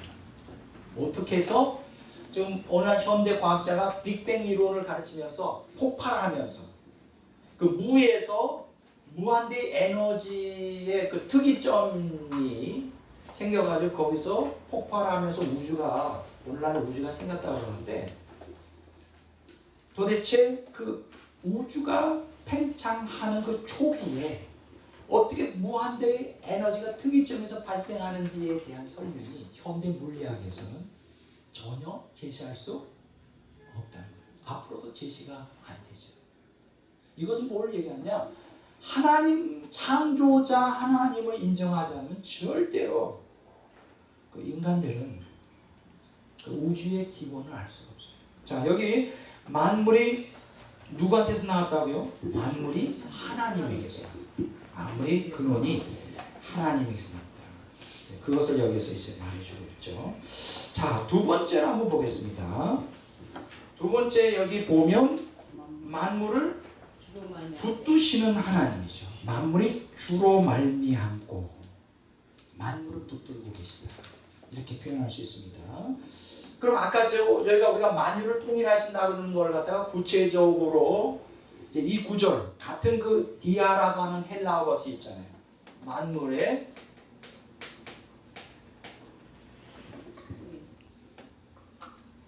만물을 붙드시는 하나님. 이 디아가 만물을 붙든다는 뜻인데 이 붙든다는 게 뭘까요? 그 모든 만물들이 자신들의 그 보존을 위하여 하나님께 붙어 있는 것을 얘기하죠. 여기에 대해서는 이제 골로새서 1장 17절에 자세히 나와 있는데요. 이것도 자세하게 얘기 안 하겠습니다. 한번 보겠습니다. 골로새서 1장 17절. 자, 한번 다 같이 읽어볼까요? 또한 그가 만물보다 먼저 계시고 만물이 그 안에 함께 섰느니라. 자, 여기 보면 만물이 그 안에 함께 섰다고 그럴 때 수네스템이라고 하는 헬라어 단어가 쓰여요. 깜짝다. 수네스템이. 스네스테미. 자, 수네스템이. 스네스테미. 자, 이 뜻이 뭐냐 하면 그냥 관을 자유롭게 통과하여 흐르는 물이 아니라 용기나 그릇에 담은 물이에요. 뭐 예를 들어서 여러분 이렇게 계곡이 있어요. 그럼 물이 이렇게 흘러내려가잖아요. 근데 이 물을 흘러내려가지 않고 모아두기 위해서 뭘 만들면 될까요? 딩금이. 댐을 네. 만들죠. 그럼 여기다가 이제 물이 고이잖아요. 그게 뭐 10억 톤도 될 수 있고. 그러면 10억 톤이라고 하는 물이 여기에 고여 있을 때, 이 물을 담고 있으려면 어떻게 해야 될까요? 이 댐이 10억 톤의 그 압력을 견뎌내야 되죠. 지금 똑같은 원리예요. 이 우주의 만물들이 지금 질서를 유지하고 정연하게 있으려면 누군가는 이 엄청난 그것을 붙들 수 있는 에너지를 갖고 있는 누군가가 있어야 된단 말이죠. 그게 바로 골로새서 1장 17절에 보면 예수 그리스도가 만물을 응집하는 원리의 근원 되신다 이렇게 말할 수 있어요. 응집하는 원리의 이제 근원이 되신다 이렇게 표현할 수가 있어요. 그래서 빌립스 역에는 이걸 뭐라고 말하냐? 만물이 그 안에 섰다는 건 the upholding principle of the whole scheme of creation. 하나님의 전 창조의 체계를 붙들고 계시는 원리시다. 이게 이제 영어 번역이죠. 그다음에 TCNT 역에는 이렇게 번역하고 있어요. All things depend upon Him for their existence. 모든 만물이 그들의 존재를 위하여 예수님께 의존하고 있다. 자, 로드햄이라고 하는 번역에 보면 They all in Him hold together. 모든 만물들이 예수님 안에 함께 hold together, 함께 뭉쳐져 있다. 이렇게 표현하면 돼요. 이거는 마치 태아가 어머니의 탯줄로 연결되어 있는 거. 여러분 자전거가 있잖아요, 그죠? 자전거는 축을 중심으로 이렇게 살들이 되어 있는데 만약에 축이 없어지면 어떻게 될까요? 이게 무너지죠. 바로 예수 그리스도는 우주 만물을 붙들고 계시는 축이다. 뭐 이렇게 말할 수 있는 거예요. 골로새서 1장 17절에. 이거 굉장히 대단한 거예요. 그러니까 여기서 지금 만물이 주로 말미암는다. 그게 바로 만물을 붙들고 계신 그 하나님이다라고 하는 개념이죠. 지금 여러분들이 물리학 혹은 뭐 이러한 개념들을 이해하면 좀 더 쉬울 수가 있어요. 여기 이제 우리가 원자의 구조를 볼 때 원자의 구조는 이렇게 돼 있잖아요. 핵이 있고 그다음에 전자가 그렇죠. 주변에 흘러가고 있잖아요. 혹시 여러분 그 고등학교 때 화학 시간에 주기율표 배운 적 있나요? 저는 그게 뭔지 모르고 그냥 근데 솔직히 다 외우지도 못했어요. 주기율표 1번부터 127번까지인가요? 그게 나중에 이제 지금 나이 들어서 이걸 배우려니까 좀 쉽지는 않은데 주기율표라는 게 127 이렇게 화학을 전공한 분들은 정말 잘 아실 텐데 번호가 이렇게 쭉 되어 있어요. 1번, 2번, 3번 이렇게 되어 있는데 이 번호가 뭐냐? 여기 1번이라는 것은 뭐냐면 원자에 그 돌아가는데 전자가 하나라는 뜻이에요. 나중에 하는 데 2번이라는 게 전자가 둘이라는 게 뭐 다른 궤도로 이렇게 둘. 그러니까 뭐 100개라 그러면 주기율표가 100번이라 그러면 100개의 전자가 핵을 중심으로 돌아가고 있는. 그 요 전자의 숫자에 따라 물질의 성질이 달라집니다. 그렇게 되어 있더라고요. 그래서 참 저는 그 물리학이나 과학에 대해서 문외한인데 굉장히 알고 싶어요. 근데 그때 벌써 신학을 배워서 했으면 제가 중고등학교 때 공부를 참 열심히 했을 텐데 뭘 배워야 왜 배워야 되는지 모르니까 안 배웠죠. 머리가 안 돌아가고. 좋은 그 젊은 시절을 갖다가 그냥 공부하는 거 보면 자 보세요. 근데 여기 전자가 흘러가고 있잖아요. 전자가 있잖아요. 이 전자와 핵 사이 이 전자는 예를 들면 만약 수소의 원자핵 직경이 사과 크기라고 하면 사과 요게 이제 사과 크기라고 하면 핵이 사과 크기라고 하면 전자와 핵 사이의 거리가 얼마나 되는지 알아요? 10km. 엄청나죠. 여러분들이 조금 더 이해하기 쉽게 한마디를 더 할게요. 여기 그 잠실 운동장 있잖아요. 그 축구하는 아주 메인 스타디움. 요 전체가 하나의 원자의 크기라고 생각하면 그 전자가 그 사이를 외곽으로 돌아간다면 핵은 얼마나 크냐? 파리만. 그리고 파리만한데 거의 보이지가 않죠. 요 파리만한 그 큰 잠실 대경기장이 근데 그 사이는 텅텅 비어 있어요. 아무것도 없어요. 그러니까 사실 이건 너무나 신기한 거예요. 그러니까 이제 우리가 물질이라고 하는 게 분자로 세포로 돼 있고 세포는 분자로 돼 있고 분자는 더 깊이 들어가면 원자로 돼 있고 원자는 더 쪼개면 전자와 핵으로 뭐 핵은 이제 두 가지로 또 나누잖아요. 중성자와 양성자가 나누는데 이 원자를 구성하는 기본 원리 전자와 이 핵 사이에는 다 비어 있다고요. 근데 이게 핵을 중심으로 계속 엄청난 속도로 돌아가고 있어요. 엄청난 속도로 이게 돌아가요. 그럼 여기서 이 엄청난 속도로 돌아가는데 그럼 이게 비어 있잖아요. 여러분 생각 안 해보세요? 왜 이게 비어 있는데 이게 물질의 기본 구조로서 이게 형성이 되어 있을까요? 우리가 물리학에서 보면 이 우주에 그 네 가지 힘이 이제 작용한다고 해요. 중력, 전자기력, 그다음에 약핵력, 강핵력 이렇게 네 가지 힘이 있거든요. 물론 그 외에 또 힘이 있는지는 모르겠어요. 아직 이제 발견된 게 이제 네 가지인데 중력이라는 것은 물체와 물체 사이에 그렇죠. 작용하는 힘이에요. 중력이 있기 때문에 이제 태양과 태양을 중심으로 지구가 돌아가고 있지만 만약 중력이 없어져 버리면 이탈해 버렸겠죠. 이 중력이 얼마나 중요한지 몰라요. 너무나 중요한 거예요. 중력이 너무나 중요합니다. 이 지금 달과의 관계성 속에도 이게 중력 때문에 되는 것이죠. 이 전자기력은 뭐냐? 이 원자를 보존하기 위해 필요한 거예요. 이 전자와 핵 사이를 붙들어주는 힘이 전자기력이에요.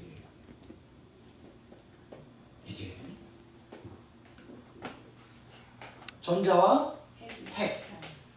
약핵력은 뭐냐? 이 핵이 두 가지로 구분되잖아요. 중성자와 양성자요. 중성자와 양성자 사이를 붙들어주는 힘이에요. 굉장히 강력해요. 그럼 강핵력은 뭐냐? 이 중성자도 세 개의 쿼크라고 그러죠. 쿼크라고 해요. 쿼크, 소립자. 그리고 양성자도 세 개의 쿼크로 되어 있는데 이 쿼크와 쿼크 사이를 쿼크 사이를 붙들어주는 힘이에요. 이 네 가지 힘이요. 놀라운 거예요. 우리가 뭐 이것을 뭐 이 시간에 다 그 공부를 하는 거는 뭐 어렵고 지금 제가 얘기하려는 포인트만 좀 말씀드리려고 하는데 요 중력과 전자기력, 약핵력, 강핵력이 그 붙들어주는 힘이 굉장히 달라요. 예를 들어서 전자기력은 중력보다 10의 38배가 강해요. 10의 38배. 굉장히 강하죠. 전자와 핵 사이를 붙는 게 10의 38배예요. 중력하고 그 다음에 약핵력은 뭐냐? 이제 중력보다 1040배. 중력보다 1040배 정도 강하다. 근데 이제 이게 책마다 제가 지금 아직 물리학에 대한 지식이 약해서 이게 정확한지는 모르겠어요. 그 다음에 강핵력은 뭐냐? 전자기력보다 뭐 100배 강하다. 뭐 10에 35배 강하다. 뭐 이런 얘기 있는데 이건 좀 제가 틀릴 수가 있어요. 어쨌든 이 중력, 전자기력, 약행력, 강행력이 그 가지고 있는 그 힘이 각각 다르다는 거예요. 근데 놀라운 것은 지금 물리학자들이 얘기하는 것은 아주 정교하다는 거예요. 중성자의 질량을 700분의 1만 늘려도 별들의 융합이 멈춰버린다. 700분의 1 중성자 질량. 또 중력이 조금만 더 강하면 우주가 수축되고 중력이 조금만 더 약하면 우주의 팽창이 걷잡을 수가 없어진다는 거예요. 그리고 전자기력이 약간 강하거나 약해지면 생명체 존재가 불가능하고 뭐 이런 그 관계를 갖고 있어요. 자세한 얘기 여기서 할 수는 없습니다. 그러니까 이게 아주 정밀하게 힘의 역학관계가 아주 정교하게 세팅이 되어 있어요. 근데 물리학자들은 이게 왜 그렇게 되는지를 이해를 못하고 있어요. 그냥 그렇게 되어 있는 게 자연의 법칙으로. 제가 말씀드리려고 뭐냐, 이걸 누가 그렇게 정교하게 했을까요? 골로새서 1장 17절에 보면 예수 그리스도가 우주 만물을 만드시고 이 중력, 전자기력, 약행력, 강행력의 이 관계성에서의 역학관계를 아주 정교하게 제가 다 붙들고 계십니다. 만물을 누가 붙들어요? 하나님 혹은 예수 그리스도가 붙들고 있어요. 근데 재밌는 것은 이제 지금 기본 우주의 네 가지 요소, 중력, 전자기력, 약행력, 강행력의 네 가지가 이제 우주가 존재하도록 지탱하는 그 에너지, 역학 관계거든요.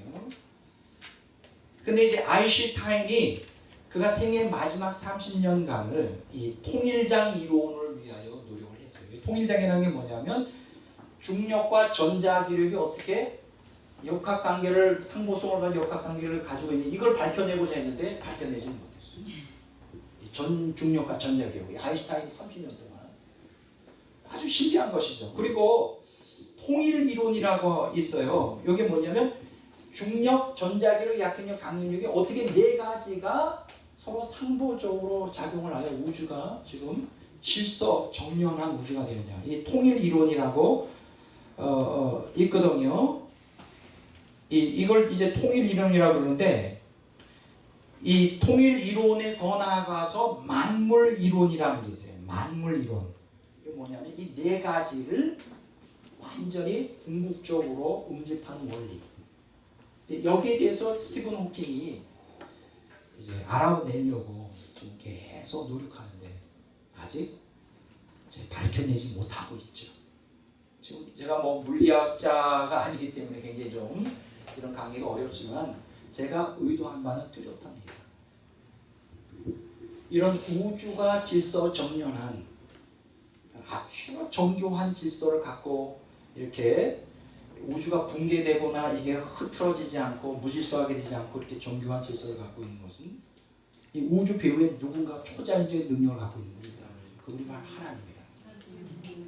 하나님이 존재하기 때문에 그렇게 되는 거라는 거예요. 이제 그걸 여기서 지금 제가 이제 뭐 말씀을 드린 거예요. 세 번째는 여기 뭡니까?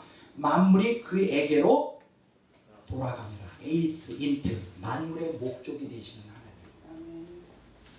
그러니까 여기서 우리가 기억하셔야 될 것은 로마서 11장 36절에서 보는 것은 만물이 주에게서 나오고 만물이 주로 말미암고 만물을 붙들고 계시고 또 만물이 주에게로 돌아갑니다. 만물의 목적이 되시는 하나님. 이 구속사 혹은 역사가 진행되는 것은 궁극적인 뚜렷한 목적을 갖고 있어요. 그 목적이 뭘까요? 구속사를 성취하는 거예요. 그래서 히브리서 1장 3절 한번 보겠습니다. 자, 히브리서 1장 3절. 참 여러분들과 제가 함께 이해하기 쉽지는 않죠? 히브리서 1장 3절 다 같이 읽어보겠습니다. 이는 하나님의 영광의 본체시요 그 본체의 형상이시라. 그가 능력의 말씀으로 만물을 붙드시며 죄를 정결하게 하는 일을 하시고 높은 곳에 계신 지극히 크신 이의 우편에 앉으셨느니라. 여기 보면 만물을 붙드시며라고 하고 있어요. 붙든다는 게 헬라어는 페로라고 있어요. 페로. 따라서 할까요? 페로. 이 페로라는 게 뭐냐? 붙들고 있을 뿐만 아니라 결국은 구속사의 궁극적인 목적이 성취되도록 그 종점으로 끌어가신다는 거예요. 역사를. 프로펠링이라는 단어를 번역할 수 있습니다. 그러니까 이 세상 안에는 하나 마귀의 의지와 인간의 의지가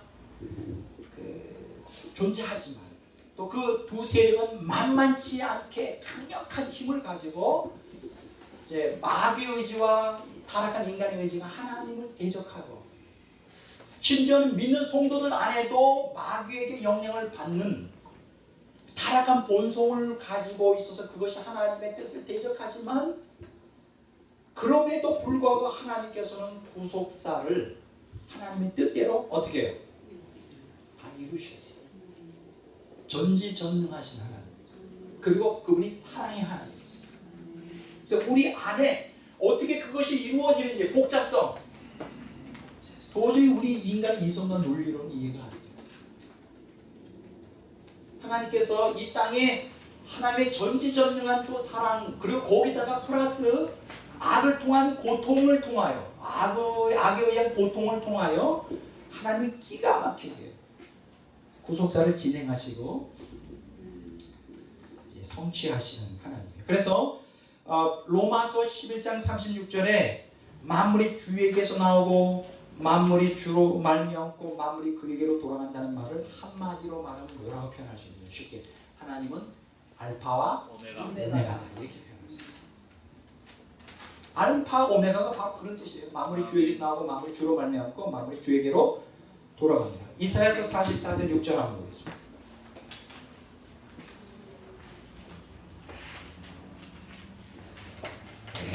가기가 쉽지 않죠.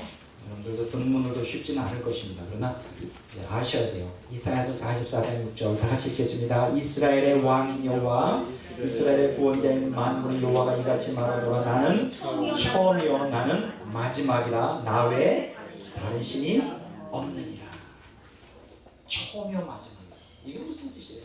만물이 주에게서 나오고 만물이 주로 말미암고 만물이 주에게로 가는 알파 오메가. 그런 뜻이에요. 또 한 군데 볼까요? 요한계시록 22장 13절 봅니다.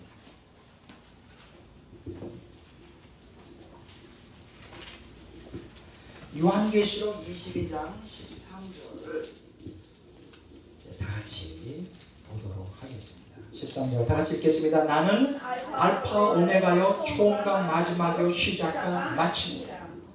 이게 무슨 뜻인지 아세요? 역사의 시작부터 진행 끝까지 다 하나님이 주관하신다. 역사의 주관자라는, 역사의 주관자라는, 역사의 주인이라는 거예요. 대단한 거예요. 이런 그 처음과 끝이다. 거기서 벗어날 게 없어요. 함부로 인간도 마귀도 거기서 벗어날 수가 없어요. 어떤 악도 어떤 비극도 그 안에서 하나님의 주권과 섭리에서 벗어날 수가 없어요. 전 그게 얼마나 감사한지 몰라요.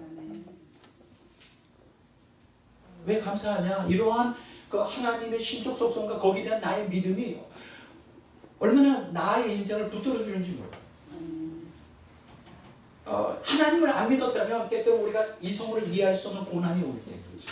황당한 일을 당할 때, 그렇죠. 억울한 일을 당할 때, 내 이성으로는 받아들일 수 없는 그러한 모순된 상황에 처했을 때 인간은 절망하게 되죠. 근데 우리는 믿음을 갖고 있습니다. 왜냐하면 하나님의 초월성, 편재성, 내재성, 하나님이 알파 오메가 되시고 역사의 주관자, 내 인생의 주관자, 나의 모든 것이 되신다. 하나님의 손에서 벗어나게 하나님의 절대 주권과 하나님의 섭리의 모든 것이 선이든 악이든 하나님의 기적이든 하나님의 징조이든 그 모든 것이 하나님의 절대 주권과 섭리 아래에 있다는 거예요. 이것이 얼마나 감사한지. 그래서 하나님을 의지할 수가 있어요. 하나님을 믿을 수가 있는, 하나님을 신뢰할 수가 있는 그런 믿음이 여러분 신앙생활의 기본에 여러분 안에 깔려 있어요. 따라서 합시다. 하나님의 주권과 섭리. 하나님의 주권과 섭리. 예. 자, 이걸 구체적으로 뭐라고 말하느냐? 인생의 생사화복을 주관하시는 하나님. 자, 신명기 32장 39절 한번 보겠습니다.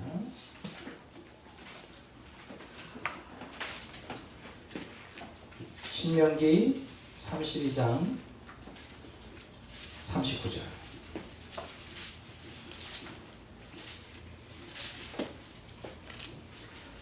자, 다 같이 읽어보겠습니다. 이제는 나 곧 내가 그인 줄 알라. 나 외에는 신이 없도다. 나는 죽이기도 하며 살리기도 하며 생하기도 하며 낫게도 하시니 내 손에서 능히 빼앗을 자가 없도다.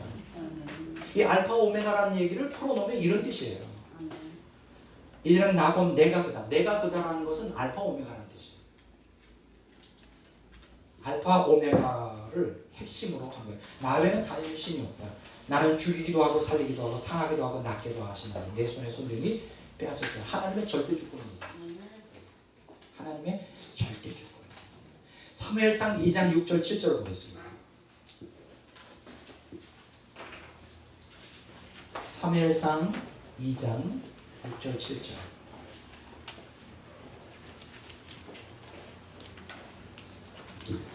다 같이 읽어보겠습니다. 여호와는 죽이기도 하시고 살리기도 하시며 수월에 내리기도 하기도 하시고 거기에서 올리기도 하시는도다. 여호와께서는 가난하기도 하시고 구하기도 하시며 낮추기도 하시고 높이기도 하시는도다.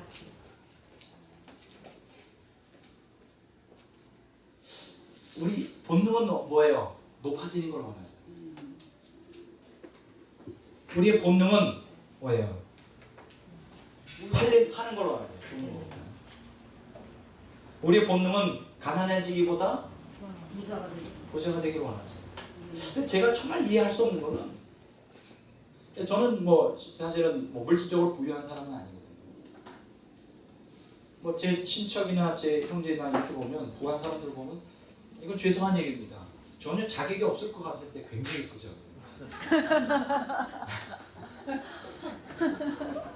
자격이 있다면 내가 좀 있잖아. 이건 굉장히 내가 좀 착각하고 있는 거예요. 나도 자격이 없어. 내 스스로 그렇게 생각해요. 나에게 하나님이 돈을 주시면 나는 선한 일을 쓸 텐데. 내 생각이 더 이상의 형제들도 보면 막 돈을 움키고 사랑하고 막, 근데 그런 사람들이 돈을 엄청 많이 갖고 있어요.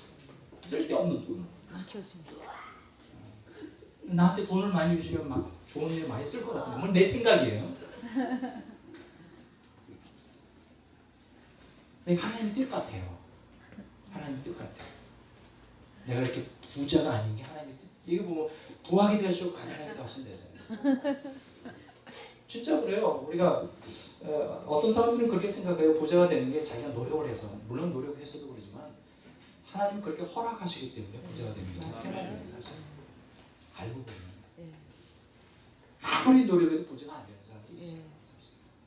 내 뜻이 아니죠. 근데 그 사람들은 어떻게 생각하냐? 하나님이 끔찍이 자기들을 사랑하여 부자로 만드셨다고 자꾸만 그걸 착각해요.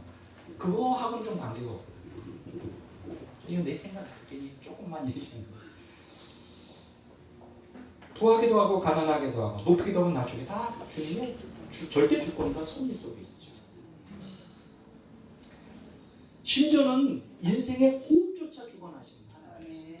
자, 욥기 12장 10절 한번 보겠습니다.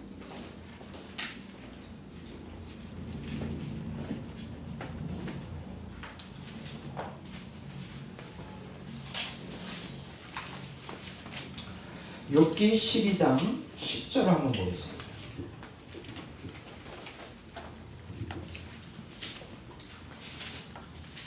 자, 다 같이 읽어보겠습니다. 욥기 12장 10절. 모든 생물의 생명과 모든 사람의 육신의 목숨이 다 그의 손에 있느니라. 이건 하나님의 절대 주권을 얘기하죠. 모든 생물의 생명, 모든 인간의 호흡과 생명은 누구 손에 달려 있어요? 하나님의 손에. 그 하나님 마음만 먹으면 죽이기도 하고 살리기도 하시고 높이기도 하시고 낮추기도 하시고. 예.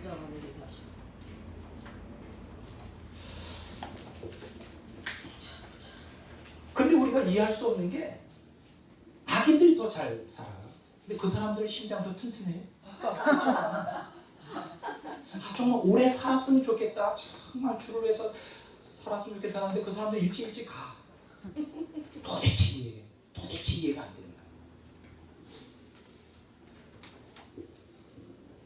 인생의 생호흡조차 주관하시는 하나님. 욥기 34장 14절을 보세요.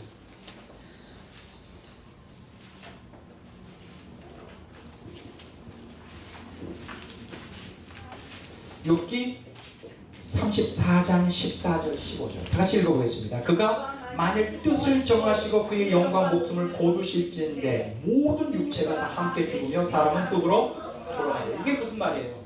하나님이 뜻을 정하고 마음만 먹으면 살아남을 자가 없어요. 지금 이 순간이라도 죽이겠다 하면 그냥 죽이는 거예요. 모든 인생의 호흡조차 주관하시는 하나님.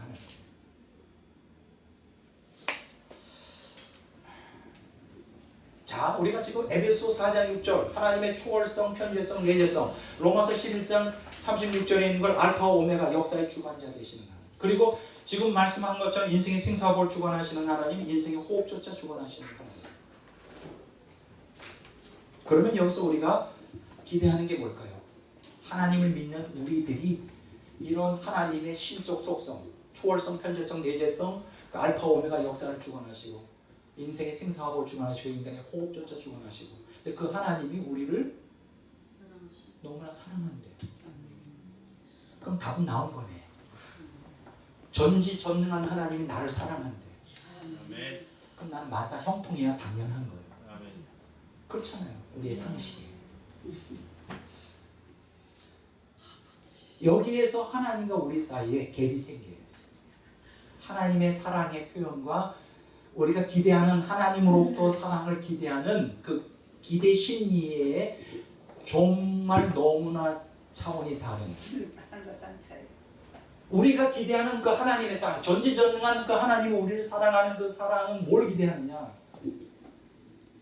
내가 원하는 모든 욕구를 채워줬으면 참 좋겠어. 그걸 우리는 사랑이라고 생각해요.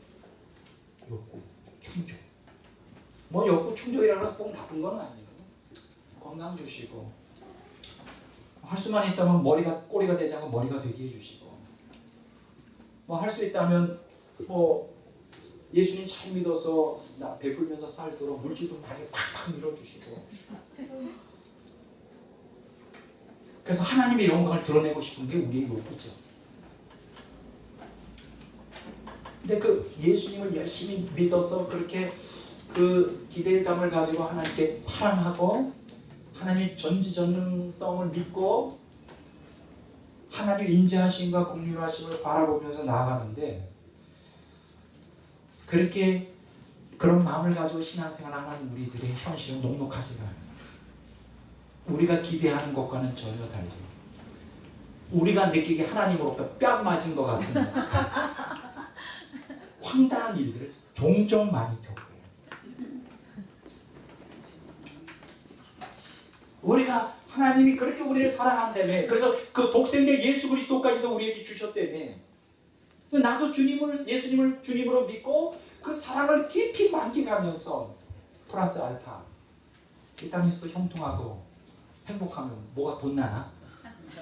나는 기대를 가지고 신앙생활 하는데 우리의 기대와는 전혀 다른 엉뚱한 상황들이, 황당한 상황들이, 악을 통한 그 정말 당혹스럽고 고통스러운 그 순간들이 한두 번이 아니에요. 그럼 이걸 어떻게 해석해야 되나? 그때부터 의심감이, 하나님 사랑이 그럼 가짜야? 성경이 약속한 게 다 가짜야? 하나님이 전지전능하시다며, 내 모든 호흡을 다 조정하신다며, 왜 이런 의문이 생기는지 알아요? 제가 처음 강의할 때 말씀드린 대로 하나님이 창조와 구속 경륜에서의 하나님의 그 의도와 지향하는 것과 우리가 하나님을 믿는 우리들, 이 육신을 가지고 이 현세 물질 세계에서 살아가야만 되는, 그 욕구를 충족시키기를 원하는 그러한 그 필요성, 이러한 욕구 충족이 필요한 우리들이 기대하는 하나님의 사랑이 차원이 다른 거예요. 그래서 그래요. 이거부터, 그러니까 하나님이 전지전능하시고 하나님이 사랑한다는 것이, 우리를 사랑한다는 것이 반드시 우리가 원하는 욕구를 충족시켜 주는 것이 하나님이 우리를 향한 사랑이다. 그것이 하나님의 전능성을 우리가 인정하는 것이다 라고만 단정해서는 안 된다는 거예요. 제가 말하는 포인트, 오늘 강의를 끝나기 전에 이제 다음 주 계속 이어지지만 그것이 궁극적으로 우리 영혼의 유익이 아니에요. 우리 잘못 생각하고 있는 거예요. 하나님은 전능하시기 때문에 하나님 우리를 사랑한다면 그러면 우리를 항상 보호하고 그렇죠. 우리가 원하는 욕구를 채워줘야 사랑 아닌가? 그건 아니에요. 하나님이 원하시는 것은 궁극적으로 원하는 것은 생명이지 이 땅 현세에서 형통하고 행복하게 살아가는 것이 하나님의 의도가 아니에요. 여러분 하나님은 엄청 우리에게 깊은 관심을 가지고 있어요. 시간이 다 되고 있습니다. 어느 정도로 우리에게 깊은 관심을 갖고 있느냐. 그래도 읽어볼게요. 조금. 시편 139편.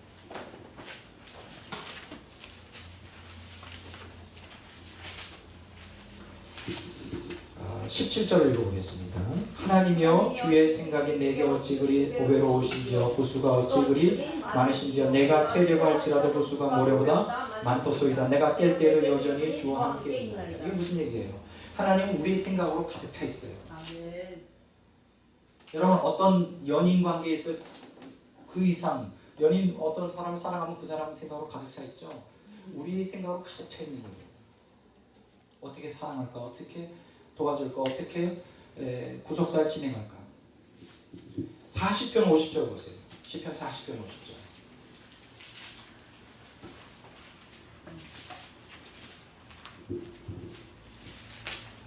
여호와 나의 하나님이여 주께서 행하시는 기적이 많고 우리를 향하신 주의 생각도 많아 누구도 주와 견줄 수가 없나이다. 내가 널리 알려 말하고자 하나 너무 많아 구수를 셀 수도 없나이다. 같은 패턴이죠. 우리 생각으로 가득 차 있어요. 우리 하나님의 관심이죠. 우리에 대한. 두 번째는 하나님의 보호인데 어느 정도냐. 신명기 32장 10절 보겠습니다.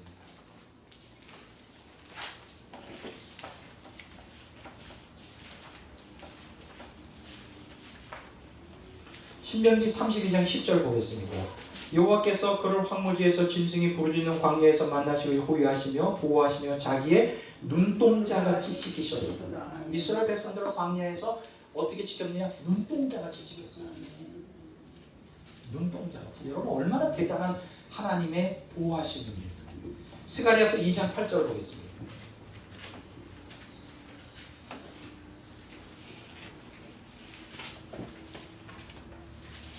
스가랴서 2장 8절. 다 같이 읽어보겠습니다. 2장 8절.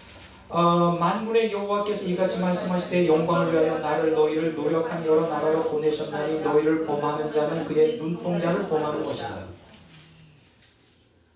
여러분 눈동자처럼 사랑한다? 눈동자처럼 보호한다? 이거는 사랑의 절정이에요.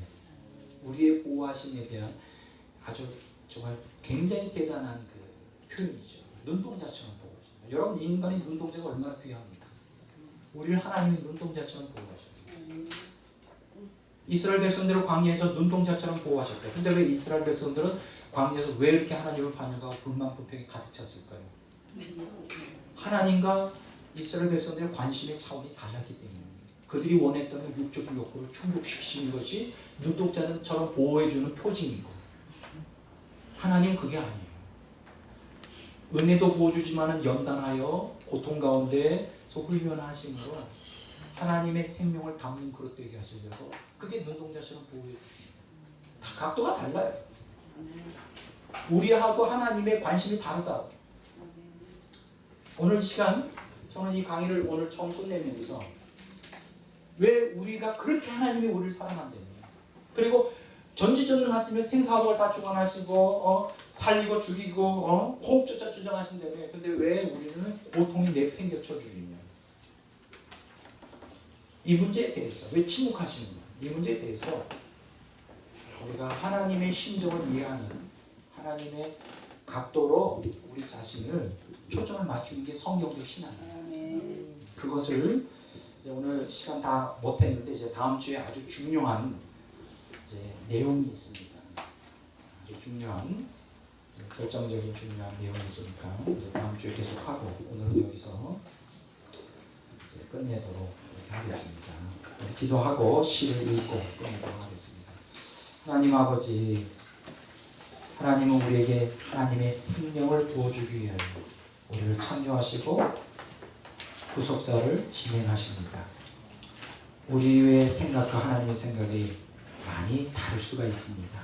우리의 생각을 하나님의 구속사의 관점으로 맞추게 하시고 성경적 신앙으로 무장할 수 있도록 역사하여 주시옵소서. 감사를 드리며 예수 그리스도 이름으로 기도를 드립니다. 시를 읽습니다. 고난을 대하는 자세, 조수정. 지금 그대를 찌르는 가시는 모든 자만으로부터 보호하는 단전장치입니다. 아직 채워지지 않는 공간은 안일과 테마를 막기 위한 주님의 배려이죠. 남을 상담하는 이여 해결되지 않는 고통이 있음을 감사하십시오. 남을 가르치는 이여 더 많은 배움의 갈증을 구하십시오. 주님께 무릎을 꿇을 수 있다면 모든 문제는 축복의 통로입니다. 무엇을 소유하기 전 갈망하는 마음을 먼저 가주십시오. 감사로 받지 않는 것은 내 것이 아닙니다. 은혜로 여기지 않는 것은 누릴 수 없습니다. 지극히 작은 것부터 주님의 소유권을 인정하십시오. 얻지 못함으로 더 크게 일할 수 있습니다. 포기함으로 더 풍요롭게 되지요. 거절당함으로 진짜를 갖게 됩니다. 나의 편협한 눈을 버리십시오. 주님이 주신 짐은 버릴 것이 없습니다. 거저 얻은 것들을 가볍게 여기지 마십시오. 천하를 가져도 주님을 느낄 수 없을 것입니다. 내게 없는 몇 가지에 집중하시나요? 하나님을 무능하고 무종한 자로 여기는 것이죠. 어떤 환경 속에서도 자족하는 자가 되십시오. 이 땅에 텐트에서 안주하려고 하는 이여 모든 것은 스쳐 지나가는 과정일 뿐입니다. 주의 승리를 바라보며 궁극적 믿음을 구하십시오. 결승점은 오직 하늘에 있음을 기억하십시오.